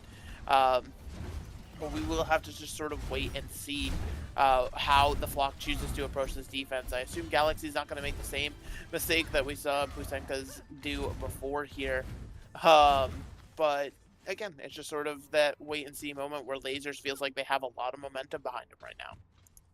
Yeah, I think it was really on the back of that one, you know, mispositioning there from Lasers of Pusenkas just being a little bit too far forward and getting hounded down by the Flock that allowed such a massive time bank coming into point B. But Lasers were able to, you know, battle back on that defense and burnt that entire time bank down to ashes there. Not even a point B cap for the Flock's offense. So I really cannot count out Lasers here from everything we've seen from them so far today, and certainly holding strong and retaining your mental game after losing point A in such commanding fashion.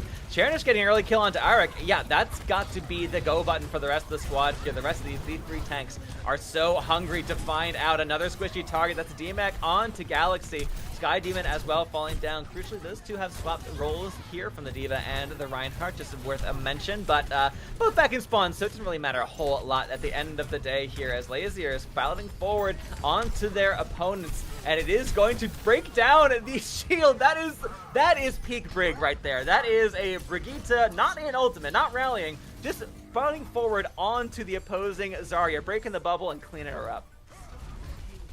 Yeah, and just the nuking of the Zarya there is now going to give so much momentum to where even more staggers are going to come through. The Flock's not going to get to take advantage of that initial choke point that we talked about being so powerful just yet here. And look at this, they're chasing into point C, still getting more and more kills. Lasers, I mean, realistically, this is their match to lose at this point. They have all of the momentum, they have everything behind them.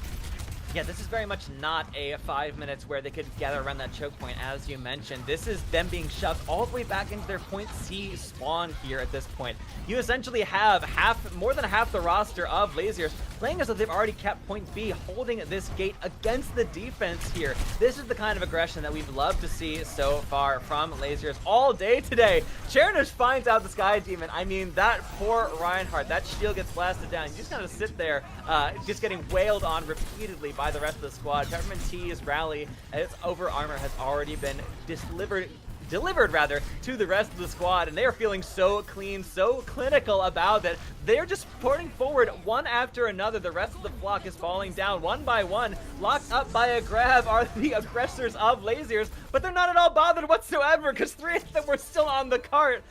Blink and you miss it. The offense of Lasers is such a nightmare for the flock, and as close as some moments on Nepal looked, King's Row was anything but. It turns out Nimbani was not just a pocket strat. Hybrid, or at least the pure aggression from Lasers, is all you need to make things work. They will take the series in their first 2-0 of the day and stay alive in the lower bracket. Stay alive in an impressive way. We have to say goodbye to the flock, you know, coming in. You made top 8, you even went a little bit further, but right now Lasers, they just simply hit a hot streak, you know, maybe realizing that second life is all they had, allowed them to power up and be out of that 2-1 life cycle that we saw in those first 2 matches. Instead of having to play everything incredibly close, they said, no, let's just hit the W key, let's hit the gas and truly ascend to the next level here. So Lasers gets to live to fight another day here, and they're certainly a scary team to look at because, you know, we kept talking about the pocket strats on New Bonnie, but just as lethal on King's Row, just as lethal on some of these other maps as well here. This is certainly a team that is willing to take the fight to you and potentially go all the way. Yeah, certainly very well played from Lasers, and the benefit of getting to see them 3 times in a row in what is essentially, of course, it's GOATs. The iteration is going to be the same here, but in varying levels and, you know, speed that they're playing these games here. And here, when their backs are up against the wall, I mean, you called it Mega Last. They were determined not to let this one go the distance. They needed to keep themselves alive. And I honestly fear for any team coming up against them here in the lower bracket. So really well played from Lasers. The Flock, thanks so much for being in the tournament here. A solid push through, made the Swiss stage to the round robin, rather, to this stage in the playoffs. So nothing at all to sneeze at, but I'm very excited to see how far Lasers go. But folks, that may do it for the EU portion, but there is, of course, going to be some more of this GOATs tournament coming to you later on today, I believe, around in just about 2 hours here for the North America bracket coming your way. So take a moment, take, you know, a little bit of your Saturday to relax, unwind, and then tune back into CGL for just some more delicious GOATs tourney action.